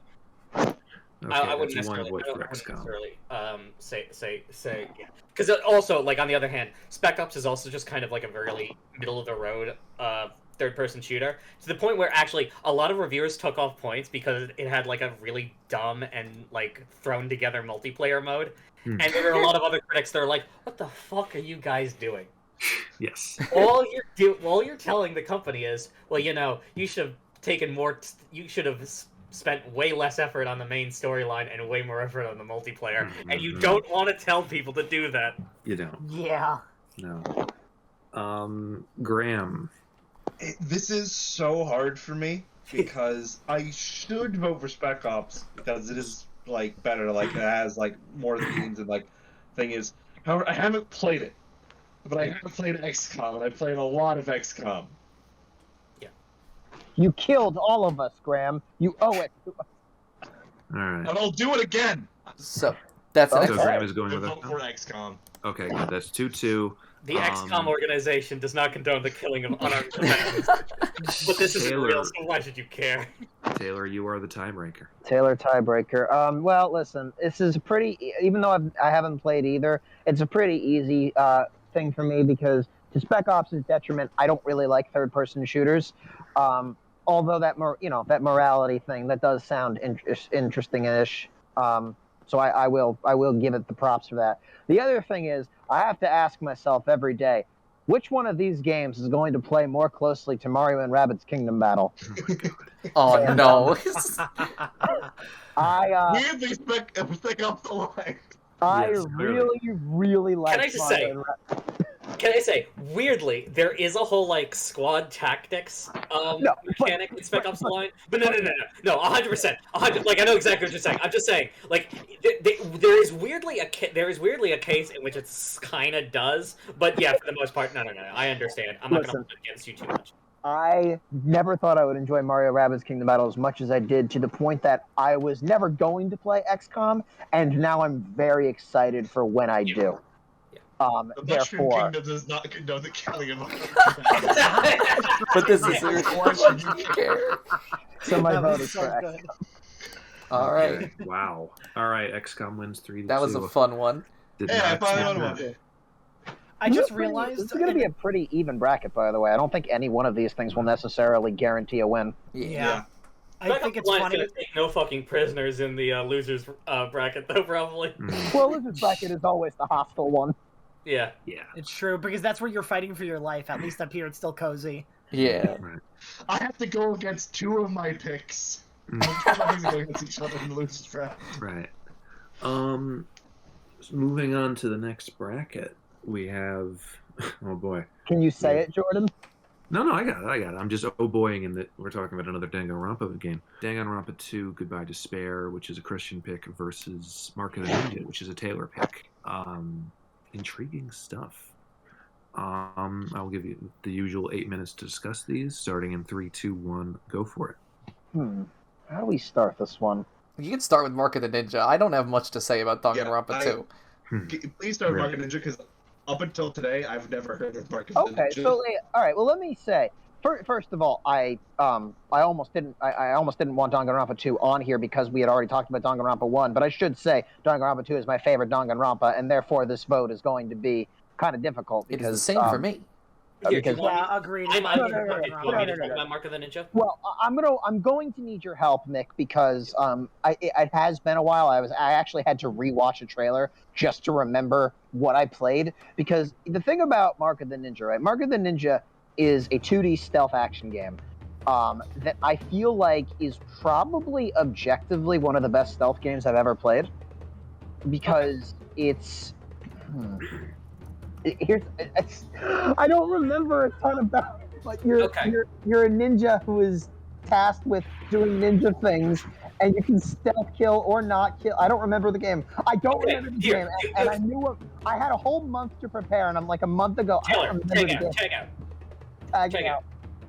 Okay, so. But I wanted it on here because I loved it. Oh no! I love it too, and if you hadn't already picked it, and if you hadn't had it, I would have definitely put it on the list.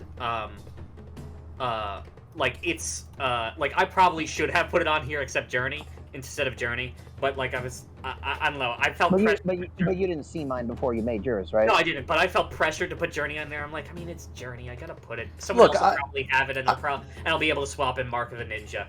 I'm glad you did. No one else had it, and so I was stuck with it. I'm glad you did, but yeah. Anyway, point being, yeah. So either way, even if I put Mark of the Ninja on my list, I would have swapped it out for Journey. So, regardless, so the premise of Mark of the Ninja is, as he said, it's basically I wouldn't even say it's a stealth action game, because the actual action is like. That's true. I was kind of just looking at the genres on Steam.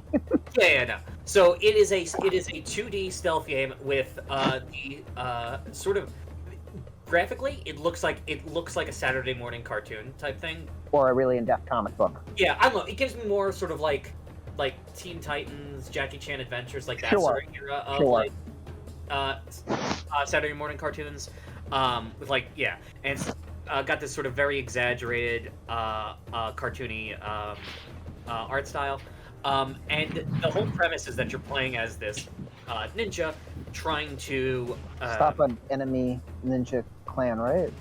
Sort of, yeah. You're trying to go after the it's not actually an enemy ninja clan, but like the people who have assassinated your killed off the rest of your clan. It's like this. I think it's like a corporation or something. Listen. You get a cool tattoo. It's the Mark of the Ninja. Yeah. The plot is basically meaningless. I love it. First off, like the thing is that like because it's 2D, it is able to handle really well things that a lot of 3D a lot of 3D stealth games struggle with things like this, but 2D makes it really easy to do. For example, line of sight, because you only have to handle it on a plane, and like the guards will have flashlights, so you can easily see where so like when the lights are out, you can easily see how far they can see. He's right. I never felt like getting caught was cheap or like unearned. But the thing is, when you do get caught, you can sort of fight your way out. In the sense that you get like basically 1 second to do a quick time event and possibly be able to kill them. It's like fighting Emmys in Metroid Dread. Yeah, or like the reaction in Metal Gear 5. Yeah, I guess. But so you can fight people hand to hand, but like it's not ideal. Yeah. Later, and also there are other things that you can do with being able to terrorize opponents and cause them to slowly go mad and just start shooting at rats and shit. Rats again. And, That's really you dope. can do that by like basically it's a similar thing to what you do in Batman Arkham Asylum, where you just play fucking mind games with them. Like you'll 2D Arkham Asylum.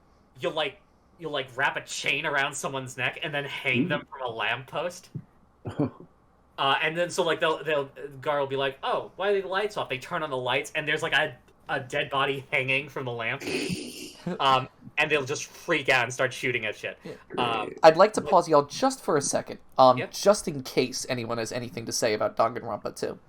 I do want to talk about it just for Yeah, a sure. second. That's basically all I need to say about. Like, I was just gonna like you could let me gush about Mark and the Ninja a bit more, but I Yeah. basically told you Well, everything. the last thing I'll say in regard to Mark of the Ninja is it's got a very arcadey sense of style to it. It's very like. Oh yeah, it- like I almost got all the achievements on it just replaying the levels over and over again. It's a lot. Yeah, of fun. it's got a very good pace to it. I feel like a very different pace, a more fast paced style to it than a traditional 3D stealth game. And yeah, as Mick said, I feel like it is more replayable as a result. Yeah. All right, I have Clanky. mixed feelings on the story. Okay, yeah, no, I don't really have much to say about Danganronpa 2, but I will say that it takes. I'm not going to spoil it because I don't know if I can or not, but it takes Does anyone here care? Because I thought Graham would care, and then I found out that Graham knows the whole story. Yeah, I know. So if Mick and Jordan don't care, we're good. I don't care. Does Mick care? No, of course not. Okay. Go ahead, Ben. Okay. So, like, it does that trope where, like, it's like, oh, we're all in, like, a simulation or whatever, but I do feel like, in my opinion, it does that trope really well. I really like how they, like, go about, like, the build-up to it and everything. I really think that the characters are the most interesting and unique. They seem like the Danganronpa 1 characters, like, expanded on a lot more, and, like, not just, like, not to say that, like, the Danganronpa 1 characters are tropey, but the ones and 2 were a lot less tropey, and I like that because of it. Yeah. I echo all of that. We have a little bit of extra time. Oh, wow. I just want to say just how much I love Gundam. Gundam is great. Yeah, I also. it's like though it's one of the only casts for Danganronpa that I can say where I like most of them. Yeah. Where's my Fuyuhiko love at? Fuyuhiko is great too. Especially now that like I gave him a pirate accent and like I try to change as much of his dialogue to be pirate themed as possible. Yes. Except for like, Hiyoko. Hiyoko sucks. Hiyoko sucks. Kyoko Kyoko sucks. does suck. Yeah. I mean, not every. Like not every one is perfect. there's at one point where he like tells Hajime to like, hey, you can't be pitching a 10 right now, and I changed it to be, you can't be at full mast right now. That's so good. And you know, Gundam, like, I like the other friend of mine who like is also like fully into Danganronpa gave us like all of us kin assignments of like what characters like they think we would kin, and I was given Gundam Tanaka, and like I'll still remember the first time because I know everything about the story, but I don't know all like the finer details. But yeah, she's like, oh yeah, Graham, you would be Gundam Tanaka. He's the ultimate breeder. I was like, stop talking, but then I found out more about him. It's like, okay. yeah, then you actually play the game and it's like, wow, Yeah. Gundam's the best. Yeah. Alright. Actually, they just the Game Grumps just got to the end of Case 4, and it brought Dan to actual tears, which I thought was insane. And I also just want to throw my hat in and say that Danganronpa 2 created very good, well-written characters. Nagito Komaeda, one of the most interesting antagonists I've seen in recent memory. Yeah. I remember like I was having dreams about theories that I had that ended up coming to fruition. I had like a really big attachment to the game, and also it does something really important for a murder mystery, and that's make the murders like really interesting. Good. Yeah. Yeah. All right. Almost like that is important because I mean I've seen some murder mysteries that don't. Yeah. I know, and like they almost like are unnecessarily complicated. But my favorite. But like it's really awesome. Yeah. But I will say I don't think that the improvements to the gameplay were all that great. Like they were okay, but ultimately the mini games and still That's not why I play Danganronpa though. No, just to be real. but like listen, at the end of the day, Danganronpa 2 has one of the best stories in games and is the best Danganronpa game. So Yeah. let's see where that gets us with these votes. We can transition alright. directly into the votes. Okay, Christian, go. So it's kind of unfair for me because like Danganronpa 2, there's this, no matter how good Mark of the Ninja sounds, Danganronpa 2 has this, I have this particular connection to Danganronpa 2. Maybe it's the way that I played it. Maybe it's the game itself. Maybe it's something or this or that, or I don't know.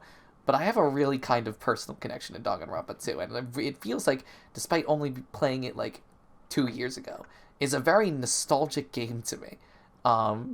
And as such, the characters and the settings and the villain and everyone is so nostalgic. And so I have to vote for Danganronpa 2. It's my only hope. My only hope in a mountain of despair. Of course. Hey, he did the thing. I did the thing. Yeah. Mick is up now. I'm voting Mark and the Ninja. Yeah. Okay. Listen, the only way I would have ever voted for Danganronpa is if it was up against Borderlands 2. Oh, that's rough. That's rough. It's not even That's in a its burn. turn. That's rough. Also, I just looked down at the losers bracket. Oh, I'm gonna be fucking feral around one of the losers bracket. Yeah. Oh, that's delicious. Oh my god. Who's Clanky, your vote now. I am voting for Danganronpa. Of course. That's 2-1 now. Mhm. Graham. I'm about to vote for Danganronpa. That is 3. Taylor, I imagine what you're voting for. Well, listen, man. Ultimately, I didn't put Danganronpa 2 on here because we had already talked about Danganronpa 1. I almost feel like it's unfair to other things on here, especially the fact that I put Mark and the Ninja on here, a game I love. But simultaneously, I fucking couldn't tell you a thing about. I needed Nick to fucking remind me what the game is, God. and that probably matters. Meanwhile, Danganronpa 2 is one of the most infectious games I've ever played, where I'm thinking about the story daily. And there are not a ton of story-based games where I get those feelings. And I always value those. So Danganronpa 2. Wow. Let's 4-1 go. Danganronpa 2. Let's go. Amazing. And we I will come make to it the up to you, last. Mark and the Ninja. This next one's the last of the first All right. round. Oh, Jeez. boy. I'm dreading this one. It Yeah. is Telltale Walking Dead, which is a Clanky pick, versus New Super Mario Bros. Wii U, which is the wild card. This will be very interesting. Oh no, this is gonna be the one. We all got 8 minutes. 3, 2, 1, throw down. All right, can I please start? Actually, before you do, I just want to assuage Taylor's feelings. I don't know which one of these I dislike more. Oh my Oh. god. Can I just apologize to Jordan first, because he made a Yeah. big case about being afraid that something was going to get bashed. I'm like, Jordan, I swear every game you picked has been a good game. It's just been paired so unfortunately. Scott Pilgrim No, versus the it's World alright. was a great game. Like, and if you're So was picking- Mario Kart 7. Yeah, and if you're picking the Stanley Parable as your wild card next year, that's going to be it's one of my favorite games of all time. Well, I fully So- intend on doing that. So And that, also, like, Jordan, you should know that I still think New Super Mario Bros. U is better than The Walking Dead. ooh, But I also am going to have a very difficult time swaying anybody here. I have no opinion on any of these two games. Go Like ahead. nothing. I Can I- apologize. May I? Yes, Yeah. of course. So I will admit that The Walking Dead hasn't necessarily aged the best, especially in the landscape of games like currently. There are definitely games that do a better narrative. The Walking Dead, I think, was unique in it being like the introduction to me that games can like have an interesting story and like lead you down paths and everything like via your own decision. And I know like the argument there is that like at the end of the day like most of the paths in these like choose your own adventure games like kind of lead towards the same thing. But I Oh, feel like- yes. But I feel like The Walking Dead still tells an interesting story despite that. And Hmm. I will admit that that is a bit disappointing for The Walking Dead because that's like its whole, selling point is that it's like you choose what happens, but ultimately it leads to like the same like ending. But the choices that you make throughout it, I still feel like hold some weight to it, even if it's not like as expansive as it could be. And I totally admit that a lot of my love for The Walking Dead is nostalgia based, because it was one of the first games I played that was like that. But yeah, I have a question, Clanky. yeah. What genre is The Walking Dead? Is it like a point and click adventure, Okay, or I is think it? I'm pretty sure me and Taylor have had a discussion where I called The Walking Dead a point and click game, and Taylor says it's not because you don't technically point and click, you walk around. Well, Is it? that's well. I Listen, I think disagree hang because on, I think it hang on. functions just like a point and Hang- click adventure, hang on, like Clanky. any other.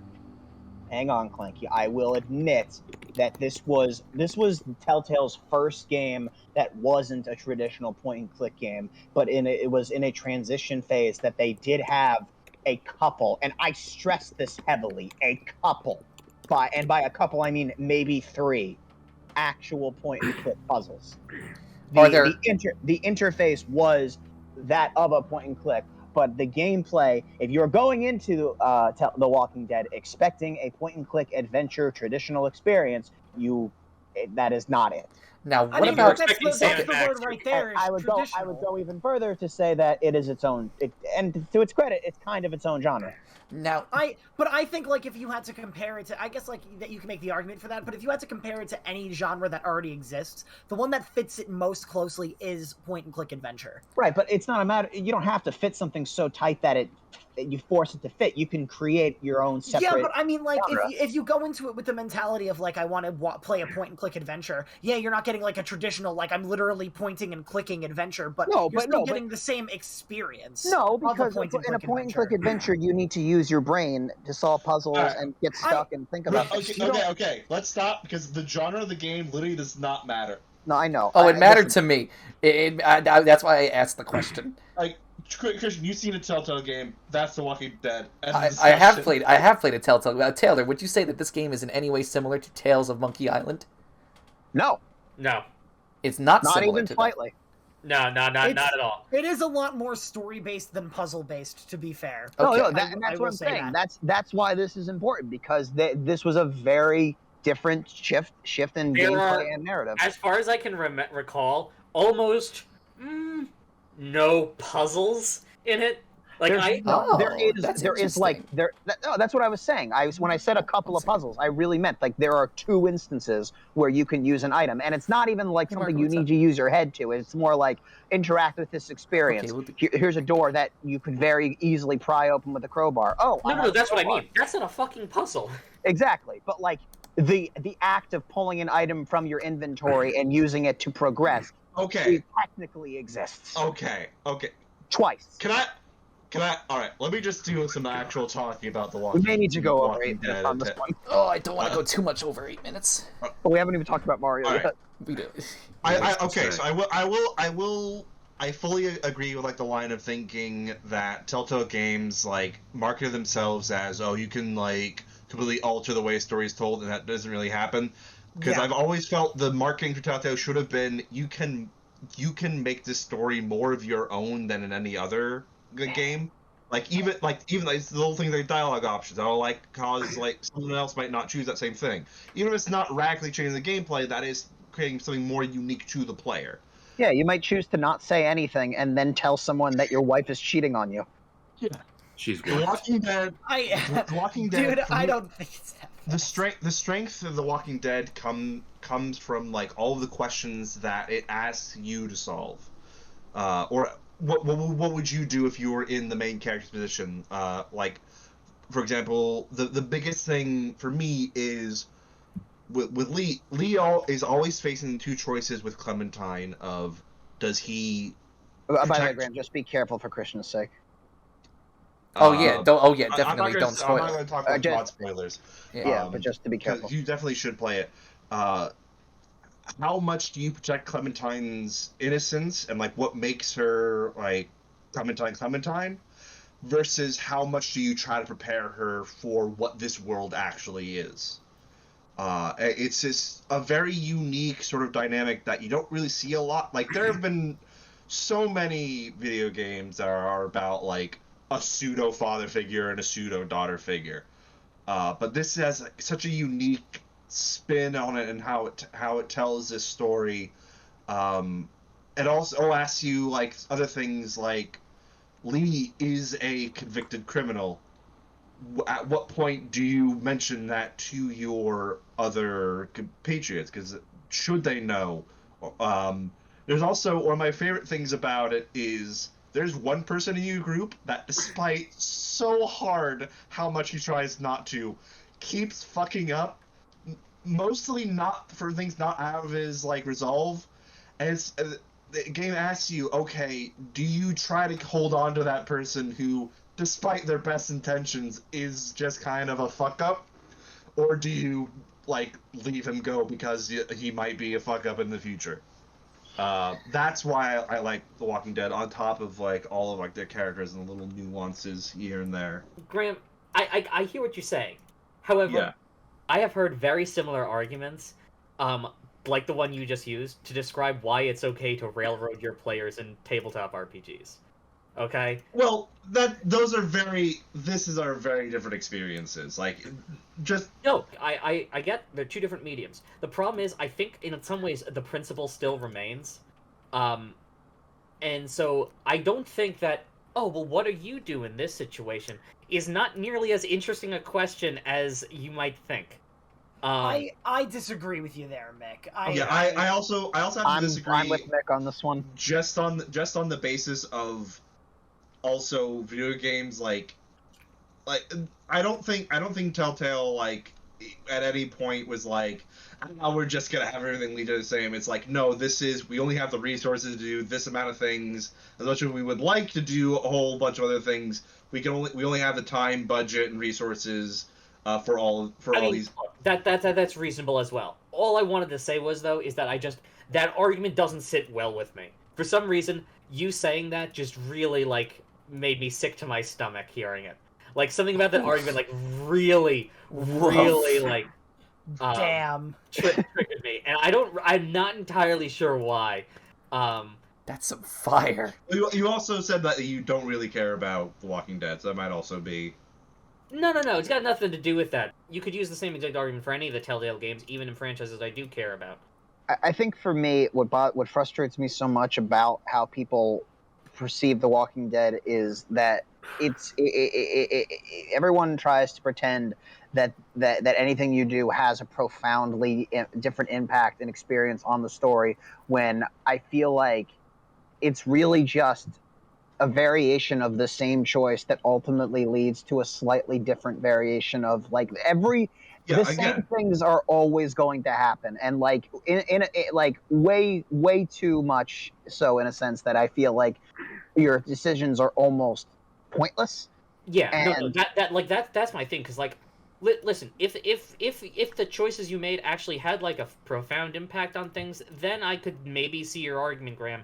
But they really just don't. And then it's like a matter of, do you enjoy the ride? And in other Telltale games, I do. But Walking Dead is a very depressing game that generally is trying very hard to make you feel like a piece of shit. The problem is, no matter what you do, you're going to feel like a piece of shit. Disco Elysium does the same thing, but it's a very different game. Oh, I love Disco Elysium. Yeah. I don't know. I feel like that even though like the decisions really don't matter at the end of the day in The Walking Dead, like I enjoy the ride. Yeah, I think and that the that's story fair. that it tells is very good, and what really sells it for me, honestly, the reason why I love this game so much is because of the relationship between the two main characters. You have two main characters that like are like really like bonded or like whatever, like the way that like Lee and Clementine are. I don't mean that in a weird way, I'm sorry. Like the way that like they okay, can I just say, like, none of us are taking it that way, and then you said it, and now we are. I'm sorry. Maybe he wants to eat her. Okay, we get it. Okay, let's That's move on. weird.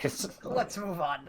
But like, I really love the relationship between the two main characters. It's so interesting, and I feel like the choices that you do make with the main character, like, I maybe it's been just a while since I played it, but I feel like the choices you make with the main character, the other main character in the game, really do impact the story in some ways.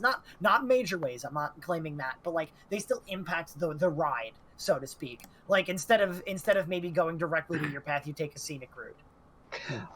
Clanky, I'm with you on the relationship between the characters. I think that's one of the more redeeming aspects of it. And I'll even go one step further and say there's a confrontation of sorts at the very end of the game in Chapter 5 that I actively find very, very fascinating and it's very subtly intense in a way that I really like. And that is not to say that this game is without its impact, but I feel like this game tries so hard to pretend to be something that it is not, and we all kind of just let it believe that, when in reality it's just like it's a very interesting narrative. You know, I do feel like that's partially the marketing and like Telltale's reputation's fault. But it's Yeah.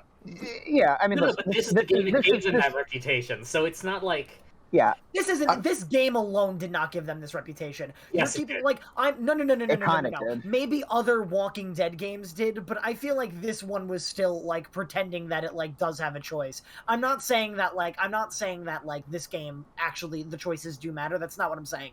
But I feel like the reputation didn't come about until like the later Walking Dead games. So I didn't play any of the other ones, and I'll just say that I haven't either, and I don't think they're good to be like I played the beginning of season 2 and I didn't think it was good. So this conversation could probably go on forever. Was this I just will- about season 1? Yeah, this is just about season 1. Oh, okay. Yeah, I'll just wrap this up by saying this was partially just I needed to rant about Telltale games in general, and on the other hand, I'm mad that Telltale never did traditional point-and-click games again. So New Super Mario Brothers U. I was about to say. I don't even think it's worth it. You know, like I feel like not talking about it really says everything it needs to know. No, listen. Let's do the wild card next time. No, stop it. Jordan, I love your wild cards. Yeah, Jordan, I'm sorry. I didn't mean that to be like rude or whatever. I Listen, apologize. No, it's fine. I get it. Listen, New Super Mario Brothers U is my favorite New Super Mario Brothers game. That's a bold statement. No, but it's a profound statement because here's the deal, right? When we first had New Super Mario Brothers U, we had them in a time when we were not saturated with 2D content. So when New Super Mario Brothers, the first game, came out and everybody was really stoked on it, and then they made another one, people got happy. Then they made a third one, and everyone's like, oh, well, now they're doing way too much of it. So by the time we had a fourth one, nobody really cared to give it a real chance in its own merit.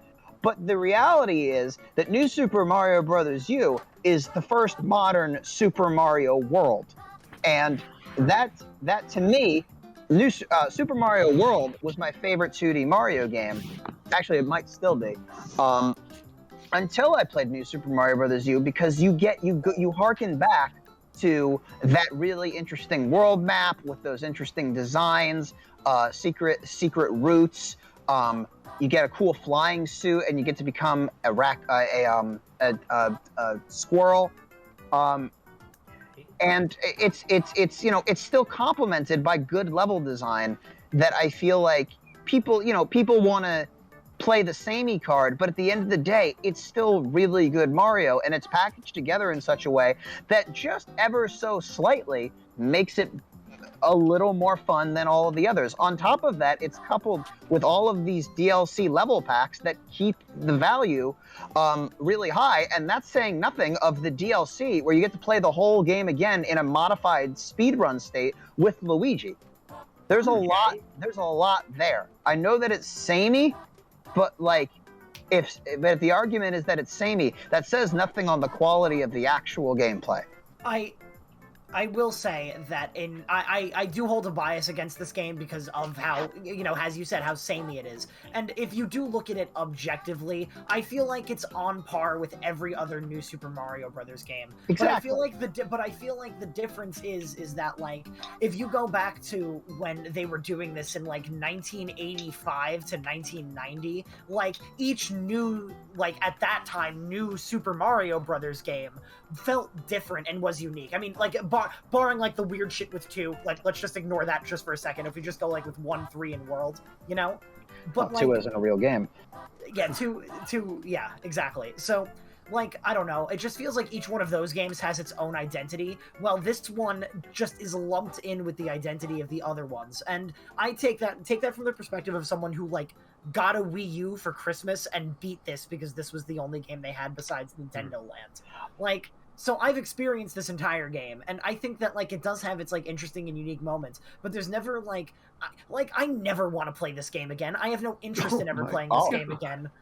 And it's not because it's bad, but it's just because I really, besides maybe 1 or 2 levels, I can't really remember anything about this game that makes me want to go yeah, I need to play this again. I guess for me, that argument about having its own individual impact and is the same thing where I like Mario Galaxy 2 more than Mario Galaxy 1, even though it's more of the same. It's in the same way that if you continue to improve upon what is already working, for me, if you make even one tweak that makes it even slightly better, I'll still probably latch onto that one more, because at a certain point, impact or or like being revolutionary isn't always as important to me, especially when it comes to Mario games, because I always know that Mario is going to be around so long that it's always going to have the chance to do that. But it can also just have the opportunity to just, be a platformer and be a really good platformer, and sometimes that's all you need. And Yeah. it's not the best, it's not the best Mario game ever, but I simultaneously think that it's really up there in terms of the 2D games. I hear you, and I agree to an extent. It's just like, I guess like the thing comes down to like you value it like looking at it as a whole, and I guess I value it more of like the impact that the game had when it came out or whatever. Or like I guess that's really what it comes down to. That's totally fair. Like, can I say as well? Because like I don't exactly have like a I can't even like give the game an objective opinion because I don't like 2D Mario games. Like that's a bold take. No. But I'm not surprised. No. But Neither like, am I. can I just say I was surprised too because like I played it. The first time I played a 2D Mario game was relatively recently, not like last year or anything, but like in like 2014 was around the time like I finally played like a actual like 2D Mario game for the first time, and I hated it. Which one did you play? Mario Maker. Oh, okay, all right. Ooh. That's a rough first the level, exposure. I mean, yeah, the level of It's a rough quality one. is completely dependent on the person crafting the level. No. Was it the pre-made levels? No. It wasn't. It had nothing to do with the level design. It was all about how the character handles. I hate how Mario feels. In any variation? Yes, in all of the variations, I equally despise how he moves. That's wild to me because I It is feel the like most- I've it is- never had And more this, like, control I of the know character this is the than single World. most bizarre hot take I think you will ever hear, because I find Mario the single most uncomfortable and awkward platforming character I have ever experienced. Jesus. I mean, listen, I feel that way about Mega Man X, which is my controversial opinion, so I'm sure that people can feel that way about Mario. Like, I don't know, there's something about him that like doesn't feel like he's in the world, or like he doesn't feel like he's standing on the platforms. It's weird. Like, I feel like I have no control over him. That's wow. Yeah. I mean, I don't agree, but fair enough. Yeah, that's my thoughts exactly. No. I am well aware that this is a bonkers opinion, but like, because like no one else, I don't think I've ever heard anyone else say anything like this. The fact that I think in a lot of 2D Mario games, he kind of feels, for me, it almost felt like all the levels were ice levels. It was weird. What did you do when you got to an ice level? I never got to an ice level. Okay. We need to put Mick in an ice level. The ice. We'll call it the ice level. Test it out. Like, yeah, we do like a Mario. Oh, it's perfect. It'll come full circle. We do a Mario Maker 2 world of all ice levels for Mick. Oh, that would be You just so hear funny. screaming from the other room. I would like to do that. Mick, it's up to you. This will be a punishment for losing a bet. Yeah. That seems like it. But guys, it's Distant almost screaming, Mick. it's almost 11, so we should probably wrap this up. All right. Yeah. Listen, this all needed to be said, but Jordan, this was a great submission. Yeah. Oh, yeah, sure it was. Well, Jordan, let's not count the them out yet. controversy about The Walking Dead and not Sure. New Super Mario Brothers yet. Yeah, can you- Jordan, Jordan, I can you- apologize that I'm a grumpy old man. Jordan, Okay. I need you to trust in me that when I say you made a good pick, that you made a good pick. No, I'm just excited to see how you guys rationalize Stanley Parable going out in the first round next time. Jordan, Oh, I'm gonna tell. I will. I guess I can't say anything. Jordan, I'll tell you this. My vote is for New Super Mario Bros. U. So, because and can I explain why? We lost. Because I've played neither of these games, but I have played a New Super Mario Brothers game, and I have enjoyed my time with it. Yeah. The Walking Dead, a Telltale game series. I realized very recently that I don't like point-and-click adventure games, or point-and-click games in general. I actually just straight up don't like them. Ooh, harsh. And the fact that Clanky was quick to categorize this as a point-and-click, even if it's not, is indicative of the fact that the game has point-and-click elements to it, which means I probably will not enjoy it as much as New Super Mario Bros. U. Wow. Okay. Can I say that hurts on a much different level because Christian and I spent the last several months playing point-and-click adventure games? Yeah. And I liked Curse of Monkey Island. It's a game that I liked in spite of being a point-and-click, I realize. Right. So, Okay. Yeah. so Clanky would go next because Mick is Yeah, skipped. you would. So I know this is a sinking ship. Graham, it's been an honor. I I don't expect Walking Dead to go far, and I think I really do need to replay it to reassess its quality. Is what I'm realizing. But I'm still going to assume that Walking Dead is a great game based on my memory, and I'm going to vote for that. Okay. Can I just One more. also say, Clanky, it was the first game that tried something like that, so there was still room for that potential to evolve. That's true. Graham. I need to vote for The Walking Dead because I think it's the only time I ever cried watching a PewDiePie Let's Play. Also, the only PewDiePie content I just came back. All I heard was it was the first time I ever cried watching a PewDiePie Let's Play. Also, the only PewDiePie content I've ever seen. It happened to me too. It happened to me too. Graham, I cried too. I know the feel. So did the kids in his basement. What are we talking about? Graham is voting for The Walking Dead. Oh, okay. Taylor, I guess. I like New Super Mario Bros. U. I also like The Walking Dead, despite my argument, but I don't love The Walking Dead, and I have a lot of problems with The Walking Dead, and New Super Mario Bros. U is a really fun game that I'm voting for. Okay. It is even going to Mick. I don't know what to fucking pick. You should Whatever pick you do, the I'm not one gonna that'll feel make me happy. You should Don't pick worry the about my one feelings. that will make everyone but Clanky happy. So true. So true. It's honestly a tie. Yes. I'm the deciding vote. Yes. What would you guys say if I chose randomly? No, then No. give your vote to Jordan. Jordan, do you have my vote? Oh, you know what I'm going to do with it then. You're doing it, Jordan. You're doing it. Yeah. Sorry, guys.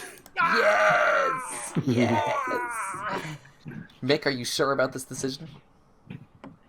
Wait, is he giving it to New Super Mario Brothers U? Yes. Yeah. I'm giving it to The Walking Dead. Sorry, Jordan. That's Was this mean. like- You know that thing? That's You mean. know that meme you have where it's like when you flip a coin, at the moment you flip it, it helps you decide not because it chooses randomly, but because in that moment of the flip, you realize which one you were always secretly hoping for. Yeah, That is exactly what happened. Yeah. An experience like that happened to me, not to Christian and I both, pretty Yeah. recently. Yeah. Oh my god, So Wow, is this... that was mean, Mick. That was Not that I love The Walking Dead more.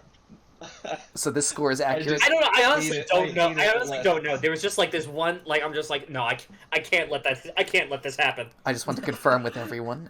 3 for The Walking Dead and 2 for New Super Mario Bros. U. That's accurate? Yeah. Yep. Okay. I'm going to give it to Jordan. No, I'm not. All right. We did it. We made it past the first All 8. it was hold on. It was just like a Telltale experience. Nick gave Jordan a choice and it didn't matter.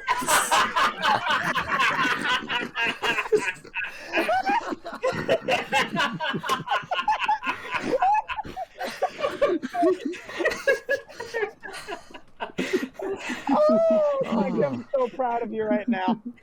Oh, God. Oh, that was good. Good shit. Good shit. So good. That was really good. Thank you. I'm Yeah. like bowing right now, but you can't see Oh Good, no. good. I can. I'm already picturing in my head. it. Yeah. Listen, Man, guys, pretty just wait well. till we have to talk about Tales from the Borderlands. Uh-oh. Ooh. Hey, actually, I like that one a lot. No, I'm just saying it's gonna make Mick explode. He has to talk about his 2 least favorite. No, Well, Mick never talk explo- about Telltale games again. Mick exploding is happening soon because he has to do this next round. Oh yeah, like I said, I'm gonna get fucking feral. Look, Mick. Well, let's. Dragon's Dogma versus Borderlands 2. We already talked about both these games. Battle them out. Go. So there's no time limit, but I'm sure, Mick, you want to try and sway people's opinions a little bit. I don't know. Does he have to try that hard? We have 2 always going to vote against Borderlands 2 people here. That's true. Yeah, sorry. We don't. I guess we don't really need to. What do you guys think? Listen. Okay, let's like. If he wants to talk about why he loves Dragon's Dogma more, that's great. If he wants to talk about why Borderlands 2 and we're all stupid for liking it, then no. Well, you're not stupid for liking it. I wouldn't say that. No. I would. was stupid for I liking would. Super Mario Bros. No, you're not. It's still. I'm joking. Here's another thing I'll say, just simply about like the gameplay, because like, the gameplay is in a lot of ways, it's kind of odd in that it doesn't play like a lot of other like third person fantasy games. In a lot of ways, it plays more like almost like a Devil May Cry, like a hack and slash kind of thing. Is it hard? No, not at all. No, not at all. It's just no. I would not describe it as hard. Okay. When you say Devil May Cry, I'm like, oh, so like it's really intense. No. But as in like I'm talking more in terms of like the character animations and shit. How you're doing like flips and nonsense. A lot of the monsters are not the most generic fantasy monsters possible. Like, if anything, it almost kind of draws more from like Greek mythology with a lot of its monsters, and so like you'll often be fighting harpies, chimeras, cyclopses, and hydras and shit.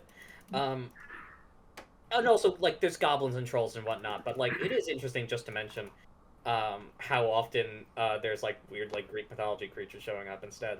I do want to point out how bonkers this currently is, because what we're having here is Mick defending a JRPG and Taylor defending an FPS. That's Wow. wild. The things that happen here. You know, Mick, when you put it into that perspective, It doesn't I'm just still- make you want to vote for Dragon's I'm Dogma? still voting for Borderlands 2. Well, Yeah. hold on, I'm let's gonna save go it. into Mick goes first. It goes Mick, Clanky, Graham, Taylor, me. Yeah. All right. Let go. Incidentally, it has a Netflix anime Yeah. out as well. Yuri Lowenthal's in it, right? Yes. Well, wait, is he? I actually. I think Anyway, the point. Regardless, point being is, yeah, I'm voting for Dragon's Dogma. Yeah. Figure. Okay. Clanky. It's the 1-2 punch against Borderlands. I'm voting for Dragon's Dogma. Okay. 2-0. Graham. Borderlands 2 has weapons that are designed to be so disposable that you don't even reload them. You just throw them and they explode at your opponents, and then another one destructs in your hands. Borderlands 2. Oh, yeah, we didn't even talk about like the amount of fucking guns in this game and how like they have like you'll never get the same weapon twice, even in the same playthrough, even in a different playthrough. Yeah. Oh, Taylor. sorry, I vote Borderlands 2. Okay. Tied. And it comes down to me. And, well, my vote was decided before it even started. Because the first conversation that I had, well, one of the first conversations that I had with Mick when I first moved in with him in my junior year at Purchase, Mick sat me down and he explained to me the whole timeline plot of Dragon's Dogma. And god damn it, this game has been an enigma to me ever since. And I'm going to vote for it over Yes! Borderlands 2. You Beautiful. fucking Let's traitor. go. We were Rated good- two, let's Dragon No, Dogma. it's go. on. Graham, Christian is uninvited to our co-op. No. Christian made his own choices. Okay, going on to the next one. Wow, you know, can I just say, I knew Borderlands 2 wouldn't do well. I didn't think it wouldn't win a single round. To be fair, I think Dragon's Dogma could have gone a bit further if it was up against something else. Yeah. But like, Same with New Super Mario. Yeah. No. Resident Evil Revelations versus Dishonored is the next bracket. Mm. We already talked at length about these. Yep. Yeah. Does anyone have anything to add, Graham? Um, You might be the only person who can add anything, and they're both. Yeah, 'cause am I the only person who played either of these? yes. Well, Graham, which one do you want to win more? Well, actually, we should decide that during the vote, probably. but- All right. So Resident Evil Revelations, I didn't mention this up, but the camp factor in this game is mostly done through the two of characters that are generally considered to be the worst characters of Resident Evil. So that'll probably influence things. They're just two very annoying characters. I want to just always talk about like, yeah, I'm gonna store with like the ladies, and like, yeah, it's not great. Oh, God. But yeah, like Dishonored. I wanted to give it Resident Evil Revelations, but like more I think about more like Dishonored really just kind of sold me on the whole games. It's like rather than it being like a game, it's a simulation, and like you're just influencing the simulation with your magical powers. Even though Revelations is your #1 game. No, Revelations is my #1 game. It's one I think Revelations has recency bias is another thing. Okay. But if another thing just to like. Can I ask him, Graham? What the heck? Yeah. You're mentioning this whole simulation thing. What the hell do you mean by it? Like simulation, like the idea is that like it's like the guards going on their own. That have, like, their own I see what you mean. So like this is a real place rather than a yeah. Yeah. Okay. Got living, it. breathing world. Start like, a family. even like Dishonored, it does have a very binary like good or bad. Like you get punished the more people you kill. But there is actually a story reason for why killing people is bad.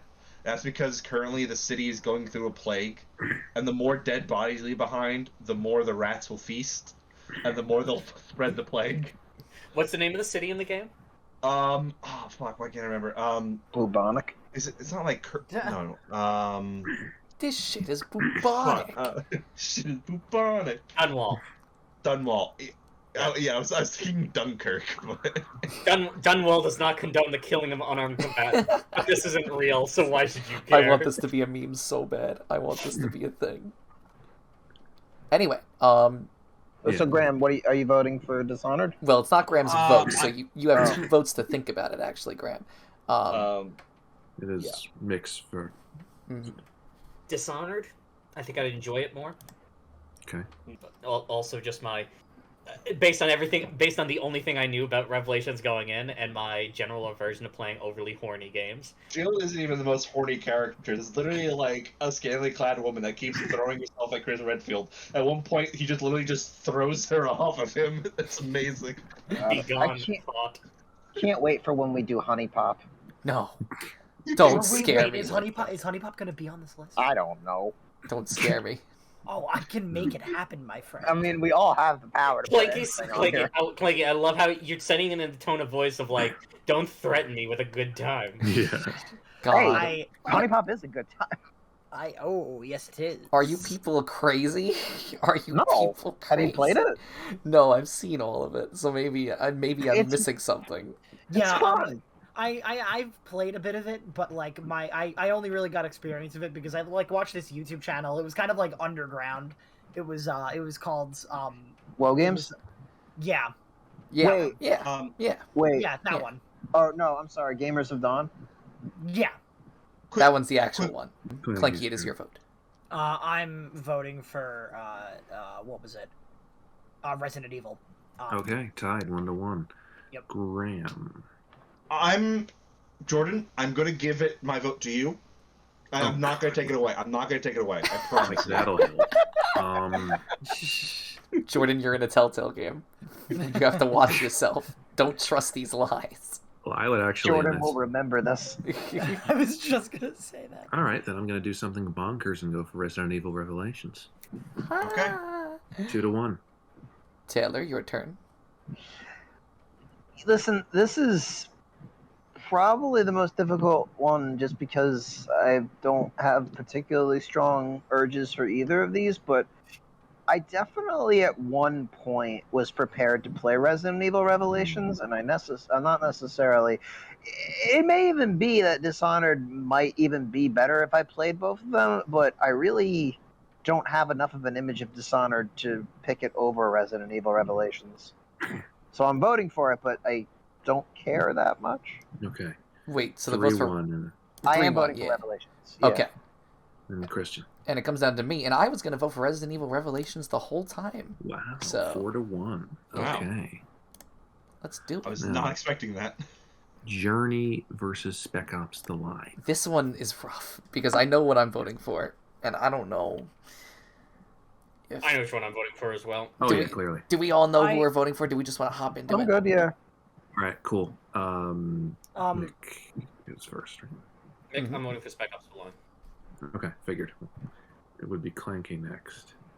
Sorry. This is tough. Mhm. I guess if I had to pick one, it would be Journey. Okay. Cool. Graham. I feel like I have to go with Journey. Good one. Even though I didn't have to explain. No. Your Spec Ops: The Line cannot die in losers bracket. No, dude, okay. Here's the thing. Literally the only thing. This is one of the greatest video games that has ever been made. Hold on. Literally the only thing that is preventing me from going for Spec Ops: The Line here is it does use like the trope of the only way to prevent this bad thing from happening is like to not play the game, which I know is what the game is going for and part of the Journey's whole a theme. fucking walking simulator, Graham. Yeah, but it also does come down to I'd probably replay Journey more than Spec Ops: The Line. Can I take my vote back if Mick can convince me to vote for You know what? Spec I'm Ops? canceling the vote. Oh, for fuck's sake. We're talking for a little bit. We clearly need to talk for a few seconds. Mick, Well, explain because yourself. Nick will be spiteful if he loses. Explain yourself for. I'm giving you 3 minutes. 3 minutes my to talk about gosh. Spec Ops: The Line right now. Okay, listen. Journey. I like Journey. Journey's on my list, right? I was the one who fucking suggested Journey. Okay, these are technically both my games, and weirdly, they're both about going. They're weirdly both about going into a fucking sandblasted desert, trying to find somebody. Okay, here's the thing. Journey does a really good job of telling a nice, simple story with there's no dialogue. You know, it's like it's able to convey its narrative, and like that's all well and good. Okay, but at the end of the day, who cares about Journey's storyline? Like, there is nothing about Journey's storyline that will really have all that much effect on the real world. Spec Ops: The Line is a critique about not just video games as like a medium where people have fun pretending to kill people, and how like if you actually think about that's like a really weird thing to do, especially when it represents modern wars that have really complicated moral elements. It also critiques those modern wars as well, being a critique of both, American imperial policy and also like very specific things like the use of white phosphorus on civilians. And it's like, look, Journey is nice. But Spec Ops: The Line is such a bizarre choice. It's such a weird move for what would otherwise be a fairly generic modern warfare game in a market oversaturated with them, to take this step and say, okay, hang on, we need to ask some very important questions about what we're doing here. Yeah. Is that it?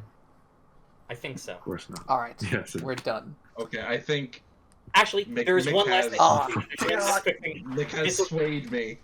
Okay. I'll shut up then, because I don't need to. All right. Yeah. All right. Let's do the votes. Okay, Mick, well, we you know what start. Mick's voting for. Yep. Journey, right. I mean, sorry, Spec Ops: The Line. I was gonna kill you. After all that Journey. Yeah. Clanky. I think I have to give it to Spec Ops: The Line. Yeah. Graham. Graham. Oh, Spec Ops: The Line.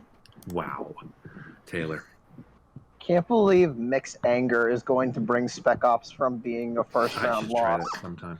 but I'm voting for Journey. Yeah. And I'm actually, 3-1. it was a very close vote for me, actually, between these two. But I'm going to give it to Journey as a posterity. 3-2 Spec Ops: The Line. Yeah. Um, We'll see how long. We'll see how long that goes on. Yeah.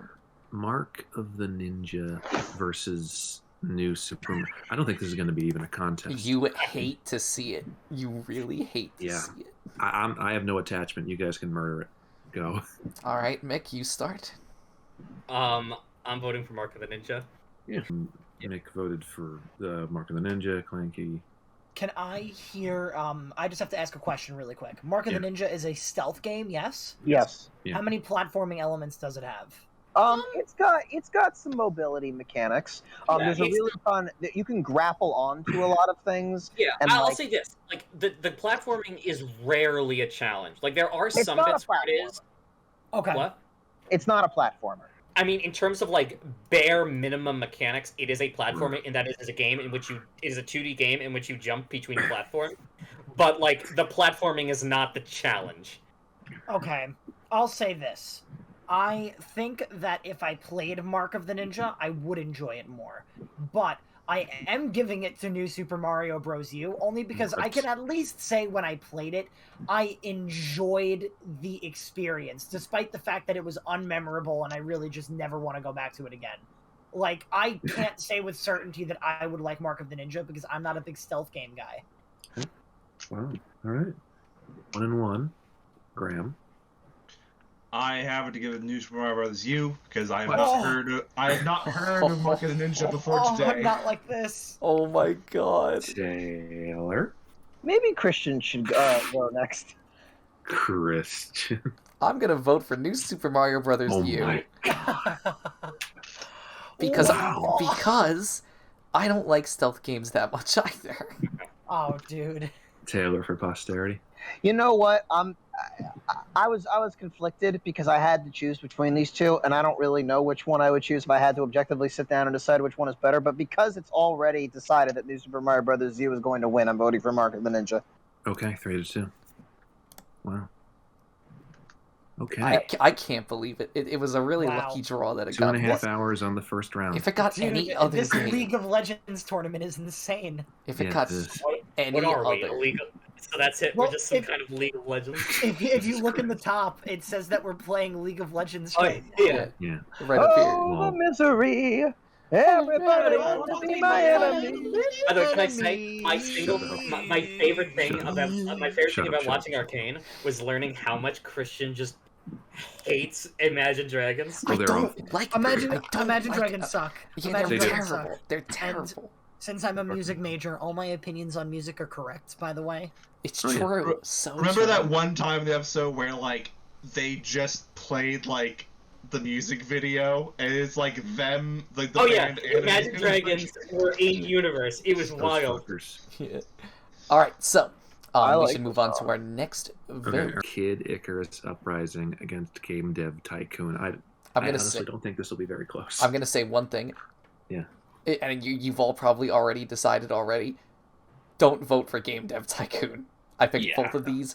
Don't vote for Game Dev Tycoon. You cowards. You heathens. You worms. Is this a mind game? Is this reverse psychology? Do not vote for Game Dev Tycoon, No. or I will make you all perish. There's a true victor here, and we gotta vote for The that. voting I order mean- now starts with Clanky and it ends with Mick. So it goes Clanky, Graham, Taylor, me, Mick.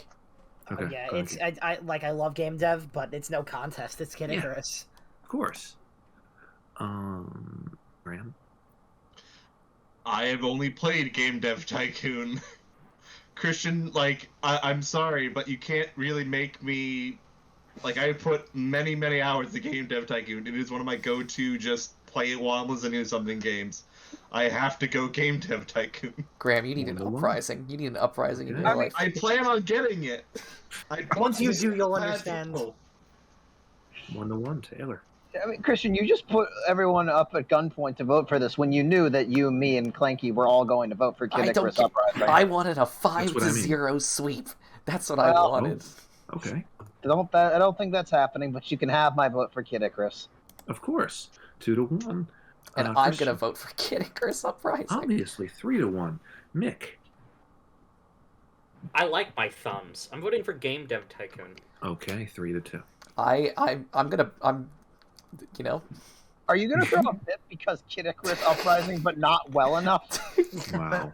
I mean, it didn't, No. to be fair, but it still won, Okay. so that's what matters. I'm gonna Speaking of I'm making a new obvious server. outcomes, All right, again, there's a clear option here, and yeah, Like, you fraud wanna- fractions Like, you versus threatened rhythm me and not to vote fever. for Fraud Fractions. I won't I threaten will. you. I will kindly ask you to really think about it. Do you want to Yeah. go he who, or do you want to have an amazing experience? I think that speaks for You gotta itself. go the Hee-Hoo in both of value them. The value of that He though. who rhythmically. The value of the he who will be once, and then when you play it again, you'll never have that same experience of Oh, genuinely don't liking it for say the that. first That time. hurts Isn't so the hard value of because the I he just who the finished next Ultra Avatar Deluxe. movie? Yeah, I'm sorry. It's true. The impact is gone. So that's the appeal with Frog Fractions. At least Rhythm Heaven Fever, I can play it twice and have the same amount of enjoyment. Oof. No, Woof. that's perfectly reasonable. And even though I'm voting for Frog Fractions, I think it's entirely understandable to vote for Rhythm Heaven Fever because, like, arguably Rhythm Heaven Fever is more of a game. Yeah. Yeah, well, Clanky's Like, starting us off. You're playing Rhythm Heaven Fever because it's fun, not because it's a hee-hoo. And Fuck. yeah, no, that's fair. Mars. I am generalizing it. Don't get me wrong, but that's because I have to defend my child. He's out there. You know what I mean? Yeah. Okay. Anyway, my vote is definitely going to be for Frog. No, I'm kidding. Rhythm Heaven Fever. I was gonna do it too. Of course. Graham. I have played Frog Fractions, even though I feel like it was a fever dream. So I have to give it to Frog Fractions. Oh, Rhythm Heaven Fever? Wow. Bizarrely, no. Taylor. Again, Clanky, the same thing I said to Christian. You already knew you, me, and him were going to vote for Rhythm Heaven Fever, so... I guess 2-1. I'm just nervous. It's bold of all of you to assume that I was going to vote for Rhythm Heaven Fever. You were going to vote for Rhythm No. Heaven Fever. Yeah. No. Look, I really thought about it, and like Frog Oh my Fractions God. does Rhythm Christian? Heaven Fever. Oh my He is God. doing this exclusively to cause pain to you, Clanky. Don't worry. No, but it's Christian. working. That's the problem. I already Christian, voted. can I already voted. Did we win? I can't look. We won. It's fine. He wouldn't do that. I haven't voted yet, incidentally, but Yeah, well, Mick. Christian just I'm wanted to talk about Frog I'm voting for Fractions. Frog Fractions, but like, you know, like I'm surprised Frog Fractions made it out of the first round. Aren't That we makes all? me so happy. So I'm surprised that I might play it now. I thought it was just Yeah. a stupid math game. No. Wow. I'm assuming that's a 3-2 win by Rhythm Heaven Fever, right? Yeah. Unless Christian did something crazy. No. Okay. Pokemon Black and White 2 versus XCOM Enemy Unknown. Clanky, start us off. I even though I definitely know I will probably love XCOM when I play it, I have to give it to Black and White 2 Of course. because I know I love that game. Graham. XCOM, just because at one point when you have a character dash, they'll go moving at the speed of death. You know what, Graham? I was considering giving to XCOM, but now that I know that that is a line that's uttered in the game, I'm giving it to Black and White 2. Oh my God. Actually, that's swayed my You'll- you'll vote get in the there. opposite direction. You'll get there. Taylor. Listen, Black and White 2 represents so much about Pokemon to me that I feel like it's not, it may not be objectively it may be the best Pokemon game. It's not my personal favorite, but it's probably my second favorite. Emerald And it's Master Race. Emerald, man, but fucking this game. And again, I think I'll also enjoy XCOM Enemy Unknown a ton. I don't know if I'll enjoy it more than Black and White 2. Yeah. That's Be honest, I'm more interested in XCOM for its gameplay. Its setting is not my thing. I mean, the setting is just the world. You're not a fan of the world, are you? Yeah. Well, no, I'm not actually. Yeah, I was gonna say, I'm like, have you met Taylor? The world's pretty shitty. Yeah, it is. Have you met Taylor? Yeah, I know. Christian. So the problem with XCOM Enemy Unknown, as opposed to Pokemon Black and White 2, is that It's Pokemon... so unknown. Yeah, but the real thing is, Pokemon Black and White 2 has a bigger number at the end of it. And because Oh of my that, God. I have to vote for Pokemon Black and White 2. Oh my God. It's not the Yeah. actual 3-1. reason, but... Mick, I think you already spoiled your vote, but Yeah, no. Wait, is Make Pokemon or XCOM? I'm He's- Pokemon. Pokemon. So Okay. 4-1. Alright. And okay, I think I know how this next one's gonna go. Dangonronpa 2 Yeah. versus The Walking Oh. Dead Telltale. Oh, God. Is this gonna be tricky? I kind of hope not. I hope we can just calmly Can I make the right request? decision. Can I request to go last? Because I have a lot of soul searching to do. That's totally fair. Then it would go Graham, Taylor, me, Yeah. Mick, and Clanky. So Graham. At the end of the day, these are, despite being on a surface level very radically different games, are kind of like the same thing. They're story-based both- games where your decisions don't matter. Yeah. No, hang And- on. You don't make there aren't really choices in Danganronpa That's 2. true, yeah. Okay, yeah, so Yeah, there's so no real, like, It decision. just Yeah. comes. So that means it just comes down to like the characters and writing. And even then, you can't really compare because they're both trying to be different things. Well, they both have they both Compared emanate Frog despair. Fractions to Resident Evil Revelations. I think I have to go to The Walking Dead because even though I think I'll cry at Danganronpa, like Walking Dead did make me cry. Taylor, Now you know how it feels, Taylor. You know how it feels. It's okay. We're not done yet. We're not done yet. What is your turn? Well, I mean, Danganronpa 2 is a really, really good story. And The Walking Dead makes me frustrated. Okay. 1-1. Christian. Yes, and it's not even a contest. The Walking Danganronpa. a telltale despair. Yes. 2-1. Mick. Wait, what did you pick, Christian? I picked Danganronpa. Yeah. Oh, you picked Danganronpa? Okay. Yeah. Mick. So what are you gonna do? Are you gonna make Clanky's life hard? This is gonna bit that's gonna surprise Taylor and also take a weight off Clanky's back. Picking Danganronpa. Okay. Well, I would be surprised if you didn't, because I'm like, do you like? I know you're not crazy about it, but do you actively hate it? I mean, look, Danganronpa's gameplay has like absolutely no appeal for me. In fact, it has negative appeal for me. But like at least look, I love murder mysteries. Yeah. Even if I don't like the way even if I don't like the way the gameplay in the murder mystery is executed, I still love the idea. And when you told me that they were fucking wacky, overcomplicated murder, that's my favorite. Okay, my favorite show is Psych, and that entire show is wacky, overcomplicated murders. I got 2 words for you, Mick. The Octagon. Yes. I don't even know what that means. I'm excited. That's good. That's very, For very posterity, good. Clanky. Yeah, it's not really though, because this is a tough decision. Yeah, it doesn't matter what you pick. Danganronpa's going to win. So, but can I just say this, Clanky? Even I still want to sway you, anyways. You have to stop here and right now evaluate within yourself whether or not The Walking Dead is as good as you remember. You don't have to do that with Danganronpa 2. That's fair. I'm knowing that it doesn't matter. I mean, I guess I'll just give it to Walking Dead.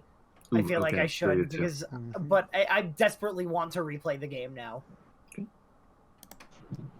All right, I also have to replay it because I still kind of want to know what season 2 is like. I don't think you do.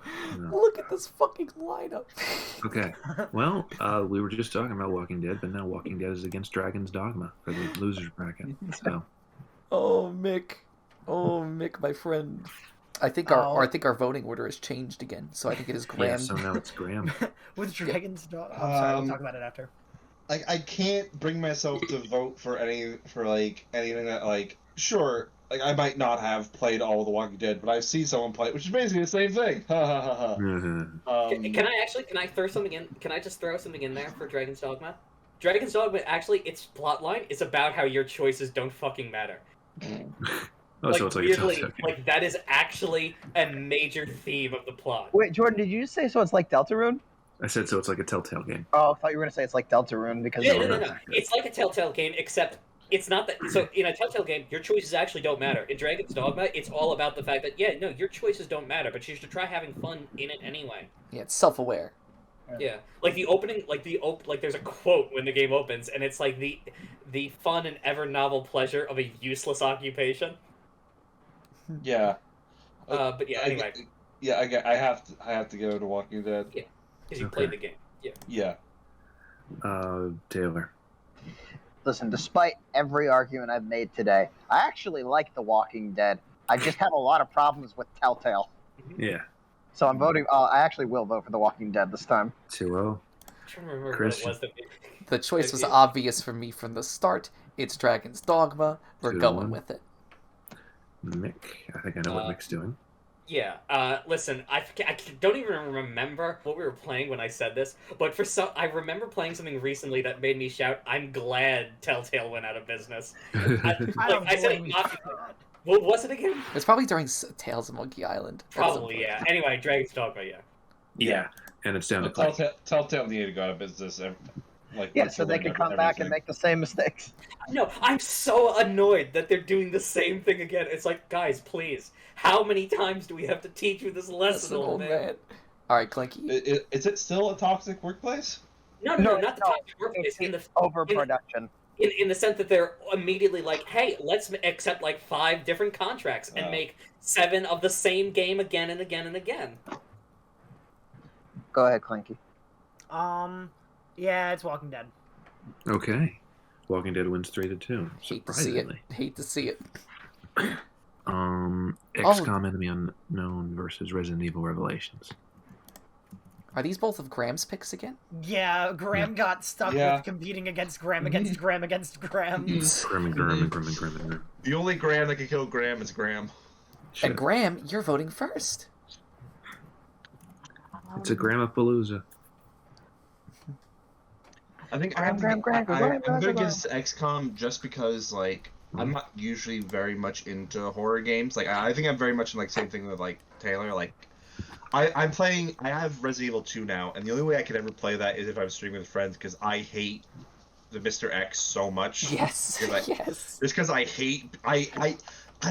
despise the sensation of being chased in video games when I have to do anything while being chased. Mm-hmm. It is such like it's not even like terror in a fun way. It's just like a genuinely unpleasant experience. So I'm giving it to XCOM. Okay, Taylor. Not too difficult, XCOM. Yeah. Christian. I'm gonna give it to. Oh shit! Actually, I don't know. You're gonna give it to shit.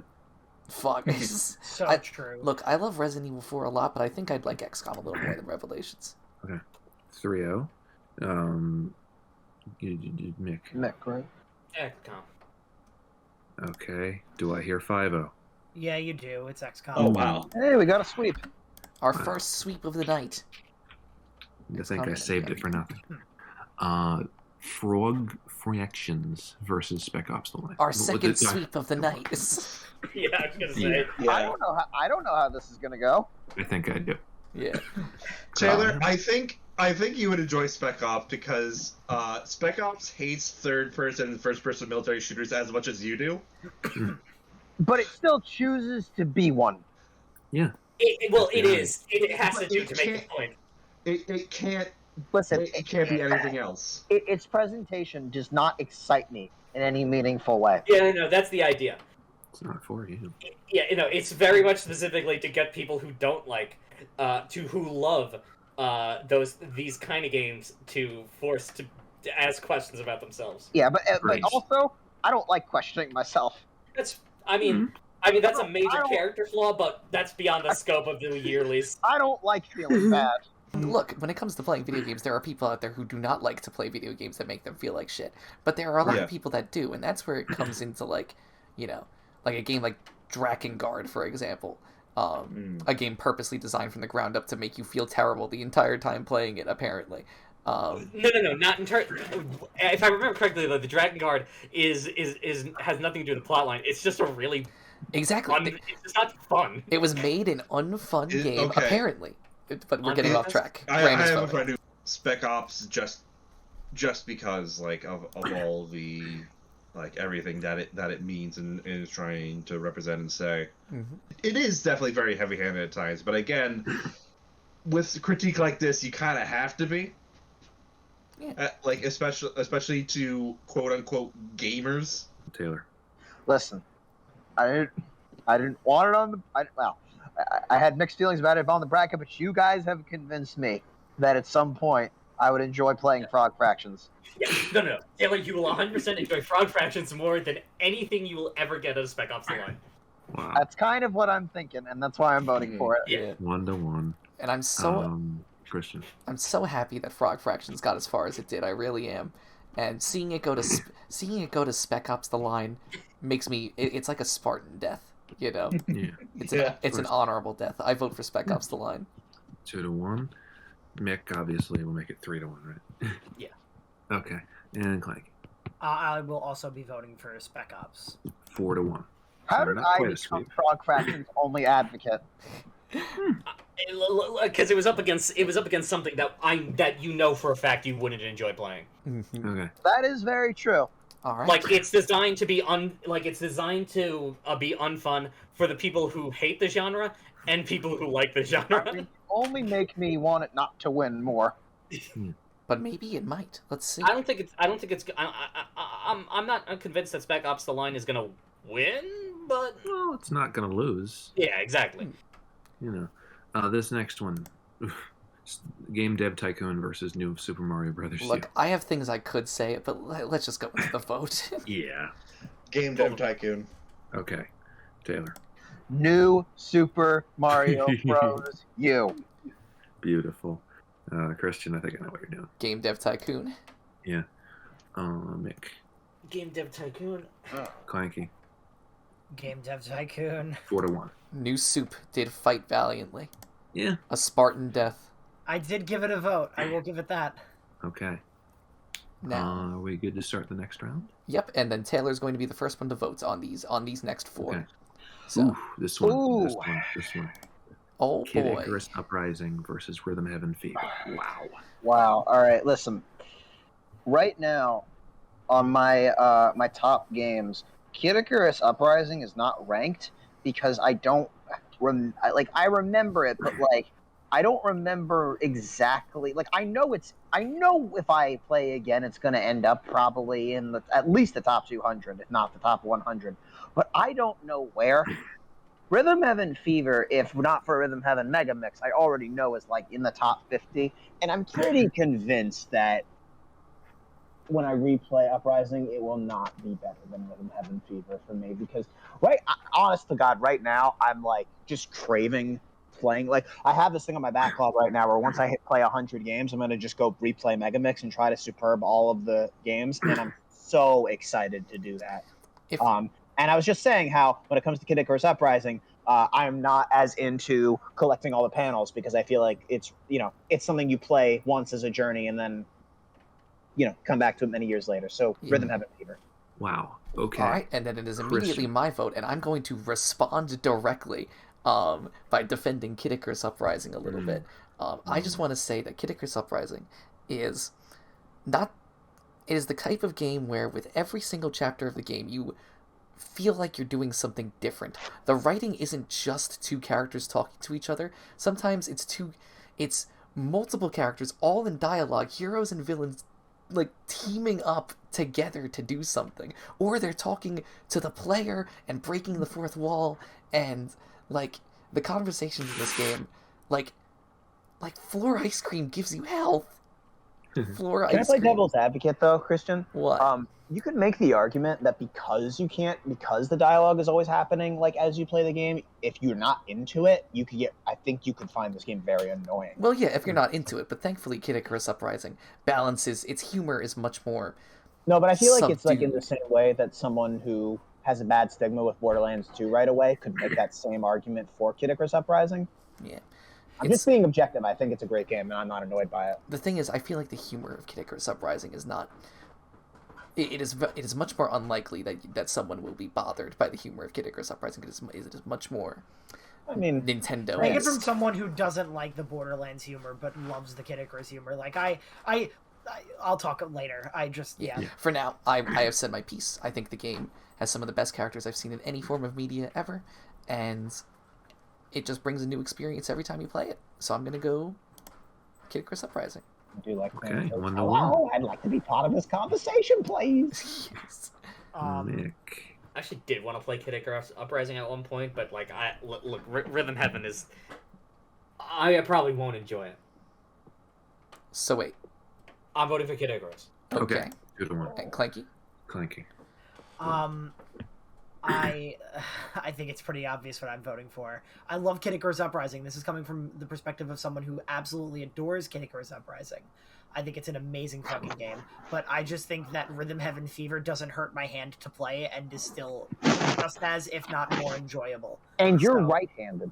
And I'm right-handed. I never had any problems. I don't know what the problem is. And because of that, I'm voting for Rhythm Heaven Fever. Oh, little Christian So it with the goes magic down to hands. Graham. Yeah. It's down to Graham.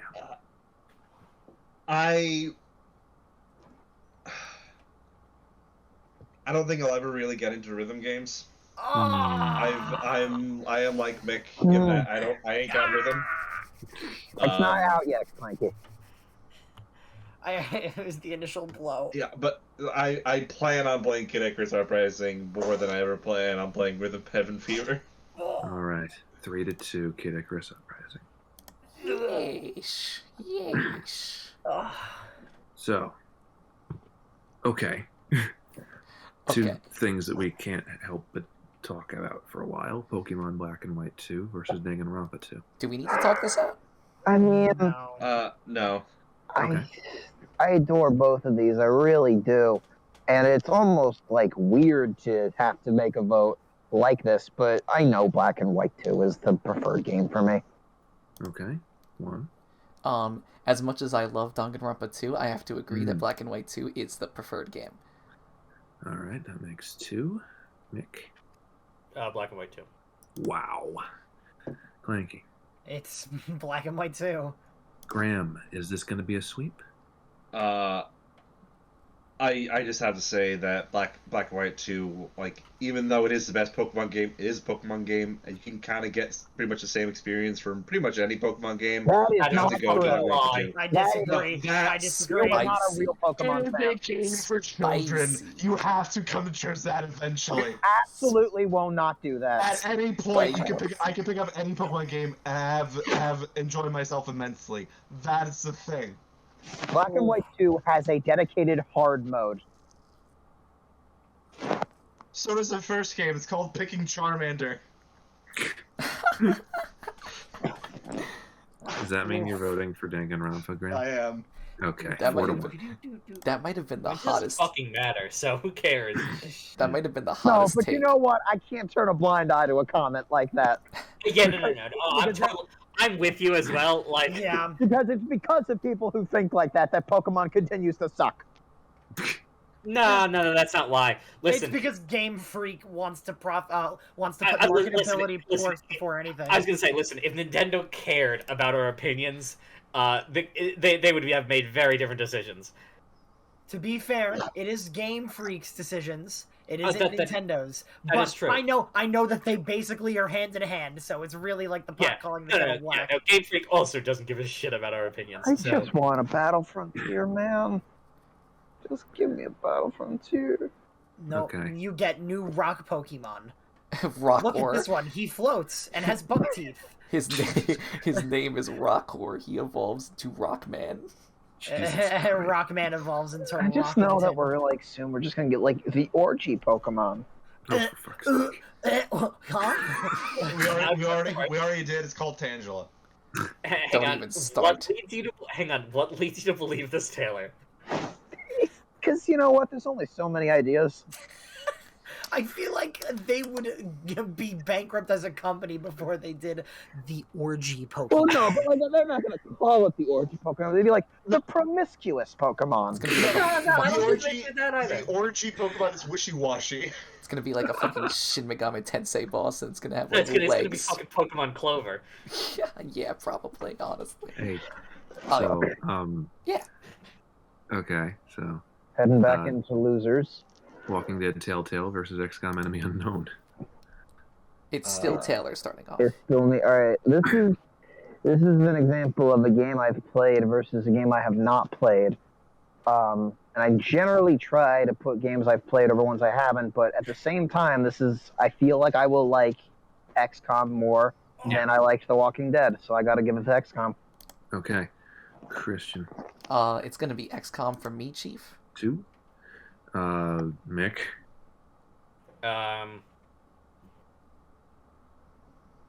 What's Is this difficult? Yeah, kind of. What? Did I misinterpret everything that happened earlier? Because no, it's between Walking Dead and XCOM, right? Yeah. But do Yeah. you dislike XCOM? I don't have like. Yeah, you're right. Okay, yeah. I'm voting for XCOM then. Because Okay. you're right. Like, I have no strong feelings one way or the other for XCOM, but like I don't like Walking Dead. But I've also played Walking Dead and not XCOM, so like, yeah. I was kind of in the, like. I mean, I really only have experience with one of these, and like, yeah, fair enough. Thank you. Convinced me. Okay. That's 3. Clanky, I assume you're going for Walking Dead. Graham, it's been an honor. Yeah, I'm going for Walking Dead. Okay, and Graham? Yeah. Also Walking Dead? Um. Oh, sorry. You're making that noise with your mouth? That's crazy. Yeah. No, I am. I think I have to give it to XCOM just because the Walking Dead success kind of was also weirdly the beginning of the end for Telltale. That's that's valid. Well, I'm glad ultimately someone else took the reins of Sam and Max, and now someone has Monkey Island in their pockets. So Yeah, so ultimately, all the things Telltale had, we found their place. yeah. Spec Ops: The Line versus Game Dev Tycoon. You love to see him grow. You hate to see him go. Yep, Yeah, you're still Taylor, first. you go first. All right, I really have not been able to speak up for Game Dev Tycoon much tonight, but I actually had a really good time when I played it. I don't love that when you fail you have to start from a very far back point, but when you get into the swing of things and when you bank a successful game, it's a very engrossing feeling that I really do appreciate, and I feel like it's got a very addictive, playful nature to it that I would enjoy more than Spec Ops. Cool. Okay, Christian. I put Game Dev Tycoon here, and I'm still gonna vote for Spec Ops because Wow. Spec Ops is probably my second favorite game that I haven't played. Right. Mick, do I even need to ask? No. Okay, Clanky. I am voting for Game Dev Tycoon. And it comes down to Graham. Look, I wouldn't mind if Game Dev won. I have to do Spec Ops: The Line. Stays alive. By the skin of its teeth. Staying alive. Okay. Staying Yes. alive. Does it make sense to do the semis next, or do we just go into the next loser? We could just go into. Actually, we might as well go up to down. The numerical round dictates that we do losers round 4. Oh, see, because it says 20. It says 25, 26. Okay, I guess we could follow that. All right. And I am the first to vote now, and Taylor is the last to vote. Rhythm Heaven Fever versus XCOM Enemy Unknown. As much as I am super interested in playing XCOM one day, no, Rhythm Heaven Fever. Yeah, figured. Mick. Come back to me. Okay, Clanky.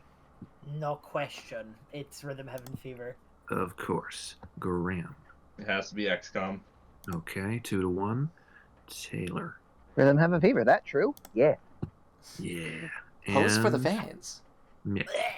It doesn't matter what I pick. It doesn't. It's Rhythm Heaven. I'll vote for XCOM because Okay. fuck it, I don't care.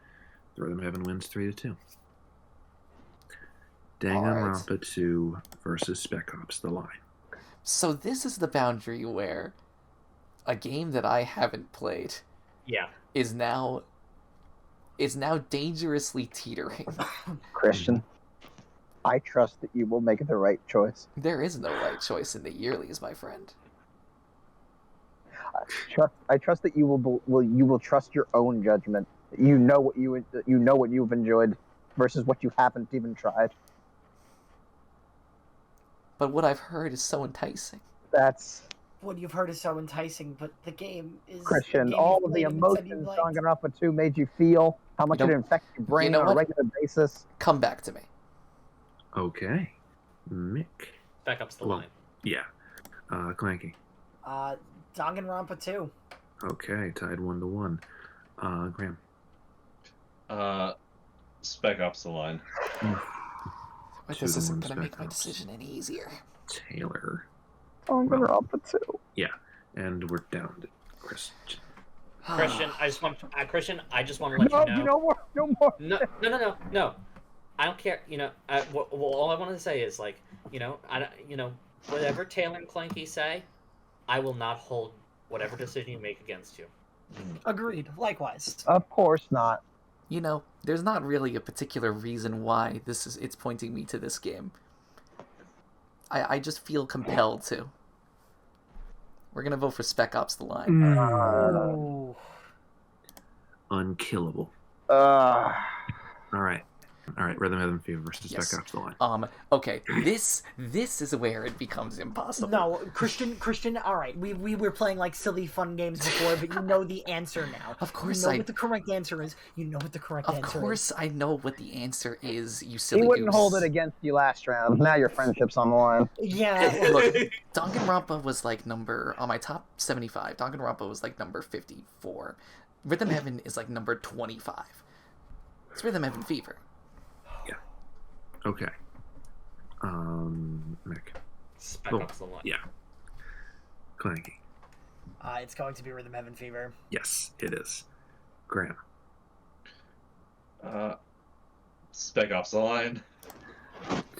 Say okay. Taylor, pull the band-aid off very gently. No, you don't have to do it. Taylor, I respect your opinion. I understand. Mick, listen. I This- salute you, my friend, as I sink into the... Well, Mick, this whole losers bracket reminds me just how good you are at debating, because you took something that was dead and brought it, you're right. All the way You're there. right. I brought it forgot. all the way here. And I'm going to tell you, and I'm not saying this to be mean, this bracket, Spec Ops: The Line, was always the thing I cared about the least. Yep. But you made your case. You turned Christian against Danganronpa too. I didn't think that was possible. Neither did I. I was shocked. It wasn't just him who did it, by And the way. honestly, I think he's being contrarian to be contrarian because he knew Rhythm Heaven was next. But that's fine. You're in denial. You're on copium. I'm a little bit. I'm disappointed, but I think I'm allowed to be. Yeah. But But Mick, I tip my hat to you. You did a great job. Rhythm Heaven Fever. Beautiful. Understandable. Submit scores. Wow. And now we Okay. do Kid Icarus Uprising.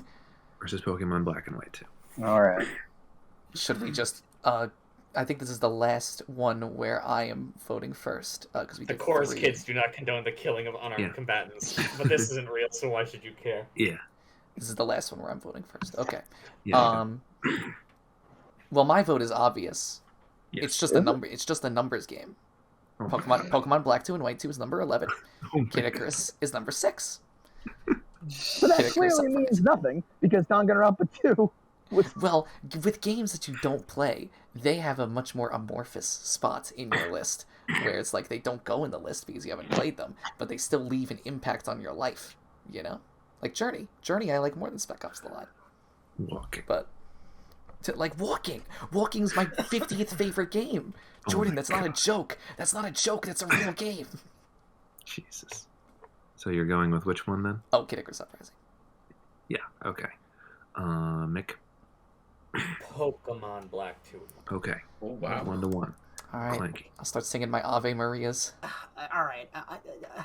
I'm playing a numbers game at this point. I'm not really voting for what I want, So is but Christian. I feel like I should vote for Black 2 and White 2 because that way, if Rhythm... Oh, wait, but then it'll...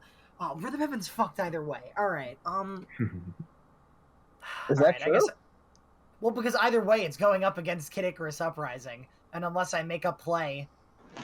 I don't No. know. Do you remember in the first time people changed their minds later? I know. I'm not confident with Rhythm Heaven Fever. I'm gonna vote for what I think I should though. I'm gonna vote for Kid Icarus Uprising. Thank Okay. you. To make you feel better, this entire bracket went in completely different directions than Yeah. Yes. anything anyone was expecting. Great. True. I have to go to Kid Icarus Uprising. 3, and then I Taylor. vote Oh, is it? What's the score? 3 to 1. 3-1. Kid All right. Icarus. Wow, really?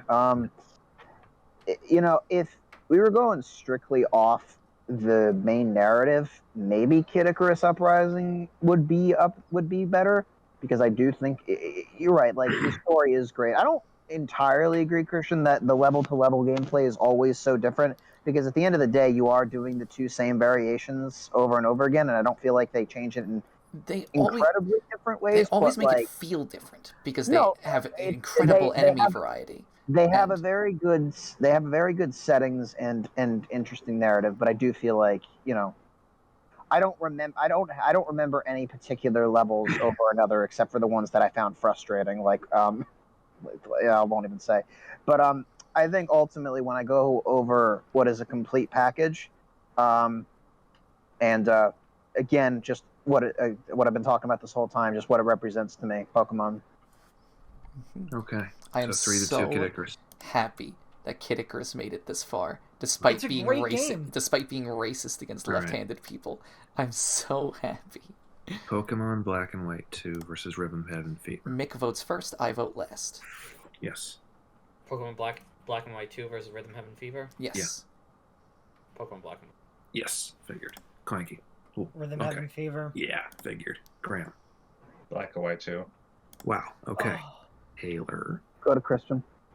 Christian. Well, no matter what I pick is going to determine it anyway, so you've put this burden on me, and I don't know what to pick either, because I'm in a sticky situation where numerically Pokemon Black and White is higher. No, but you know what Then- your heart says, but you know what your heart says, but you know what your heart The says, thing but is, you know what your heart okay, says, but hold you on, know hold what on. your heart says, but you know what your heart says, but you know what your heart says, Clanky, but you know what we your worked heart with says. Nick. Shoosh, I'm gonna vote for Black and White too if you keep your fucking mouth open.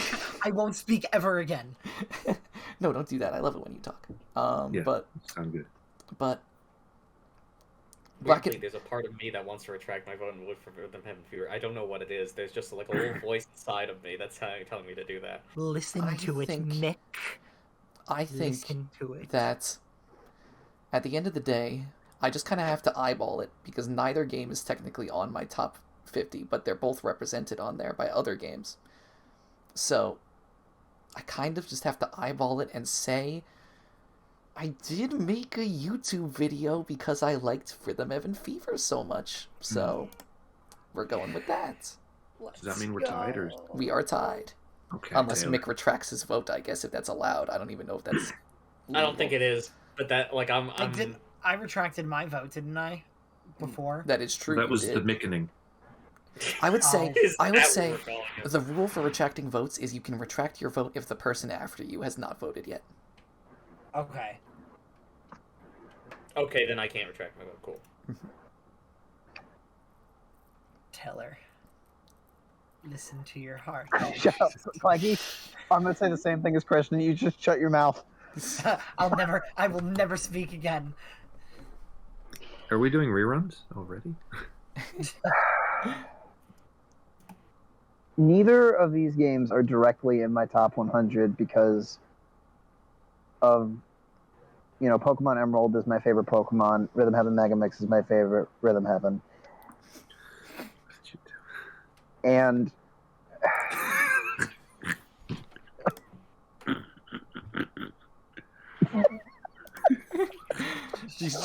I'm gonna Ignore the peanut gallery, Taylor. the first time I played a Rhythm Heaven game, which was Rhythm Heaven on DS, I hated it. I decided that Rhythm Heaven was going to be the game that everybody else liked that I did not like. It was at the time before I had played Xenoblade Chronicles. It was how I looked at Xenoblade Chronicles now. I'm like, this game is stupid and I hate it. Probably because I sucked. I had to use the cafe for everything. Then I went back to it years later. And I'm like, you know what? This is good. I was wrong. And I was proud to admit that I was wrong. Because almost daily, my appreciation for Rhythm Heaven goes up. I'll just flip open my emulator just to play Remix 6 on GBA. Rhythm Heaven's great. Rhythm Heaven Fever is not Rhythm Heaven Megamix. But I think that's so bad though, because Rhythm Heaven Megamix feels so uninspired because it uses so many from the other games. But it's Hey, just hang on a minute. it's a smorgasbord of all the content throughout all of it. Yeah, but they don't choose. If they chose the best ones, then I'd agree. But they they have some do. really questionable choices. They do kind of. I mean, to say if they choose the best ones, 80 to 90% of all Rhythm Heaven games are on there.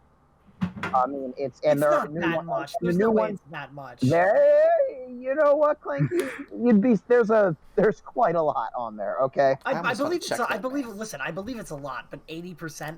I think that's stretching it. I don't think so. I do not think so. I'll check that math later. And you know what? It's Taylor, it's also just a matter of the difference in rank between Pokemon and Rhythm Heaven is a large enough gap that I feel like even so Black and White 2 is just a little more important to me. It sucks. That sucks. Sorry. I'm sorry. I wanted And to so let that I'm trying to one let you down wins. gently. again. I hate to see it go. Yeah. Which means the I'm final not bracket is a happy about redo. That is death. Let's do this one again. Will Does it go any different this time? Anyone have anything left to say about Kid Icarus Uprising or Pokemon Black 2 and White 2? Or does anyone have No. any questions about either of these games that Black and any of White us can 2. answer? Black and White 2 can appeal to all. Kid Icarus Uprising hates you if you're left-handed. It is the And game's... actually, no, I would say it's King Icarus hates you if you have hands. Like, it despises you if you're left-handed. But even if you just have hands, you know, it's like, no. You're getting So- carpal tunnel. You're gonna enjoy it. Yeah, This That control explains why scheme. it rates so highly with paraplegics. This control scheme, like, it fucking... it really does make a difference. It does make a difference, but the rest of the game is perfect. But So- that's the thing. It's not perfect. It is. Because I of that disagree. thing. It's very good. I don't think it's perfect. I think that ultimately, I feel like what's there for replay value is good, but I would still go to Pokemon before I go to that Oh. because I feel like, you know, in a lot of ways, Black and White 2 is a pretty perfect Pokemon game. Okay. I think we're ready to vote. I think we Can I are. just say one thing? Yes. No. Yes. People have been begging for a Kid Icarus Uprising sequel Yes, Yeah. for like because so long. And Uprising's I've so been begging good. for a Because Pokemon they don't sequel want to for play King years. Icarus Uprising anymore. Because the game They is so want to use they want to use their hands again. the game is so good that they can't stop. They have to keep bending their fingers in unnatural positions. I also just want to make a case for Pokemon Black and White 2's soundtrack. I think Gen 5 has the best soundtrack. It's Yeah, a good but Kid Icarus soundtrack. Uprising soundtrack is so good, and you can't It's take good. that. It's Listen, also I agree with if- Clanky. Listen, if this goes the same way, it's fine, but I really do feel strongly about Black and White 2. All right, Mick, you're starting us off. Black and White 2. Okay. Clanky. Clanky. Yeah, no, it's definitely Kid Icarus Uprising. Okay, we're tied. Graham. Kid Icarus Uprising. 2-1 Kid Icarus. Taylor. Congrats, Christian. Black and White 2. Congrats, me and Clanky. Remember, this wasn't even. I Yeah, got. I mean, look, I'm not upset. This game is great. Yeah. Christian, I assume you're going with Kid Icarus? Yes. I am very No. happy about this. Me Wow. too. If Rhythm Heaven couldn't have it, I'm glad that Kid Icarus did. And there you have it. I mean, third place, man. End of the tournament. Yeah, but yeah, no, it's fair. I mean, I'm surprised that Yeah. Rhythm Heaven honestly got as far as it did. I was expecting it to get terminated in like the Here, first round. here, Clanky. Just for fun, guys. Rhythm Heaven Fever, Kid Icarus Uprising. Kid Icarus Uprising. Kid Icarus Uprising. Rhythm Heaven Fever. Rhythm Heaven Fever. Rhythm Heaven Fever. Oh my god. If Pokemon Black 2 didn't win in this round down here, Rhythm Heaven would have won the game of the year. Ah, Whoa. But that's okay, because it got You know third what? place. Now I feel bad. nope, it's okay. It It's went the okay. way it went. Yeah. There's no reason to feel bad Right, because so, I'm happy. okay. Again, I'm happy that Rhythm Heaven got as far as it did. I was not expecting that. Yeah. I mean, with this group, I'm not actually all that surprised. You know, that's fair. Yeah. That's fair. Mhm. By the way, can I just say, guys, 2012, as I said at the very beginning of this, not my necessarily favorite year of game, but perhaps the most interesting bracket so far. Definitely Yeah. was the longest bracket. We went a while. Hold up. Let me- Not We that much technically fun.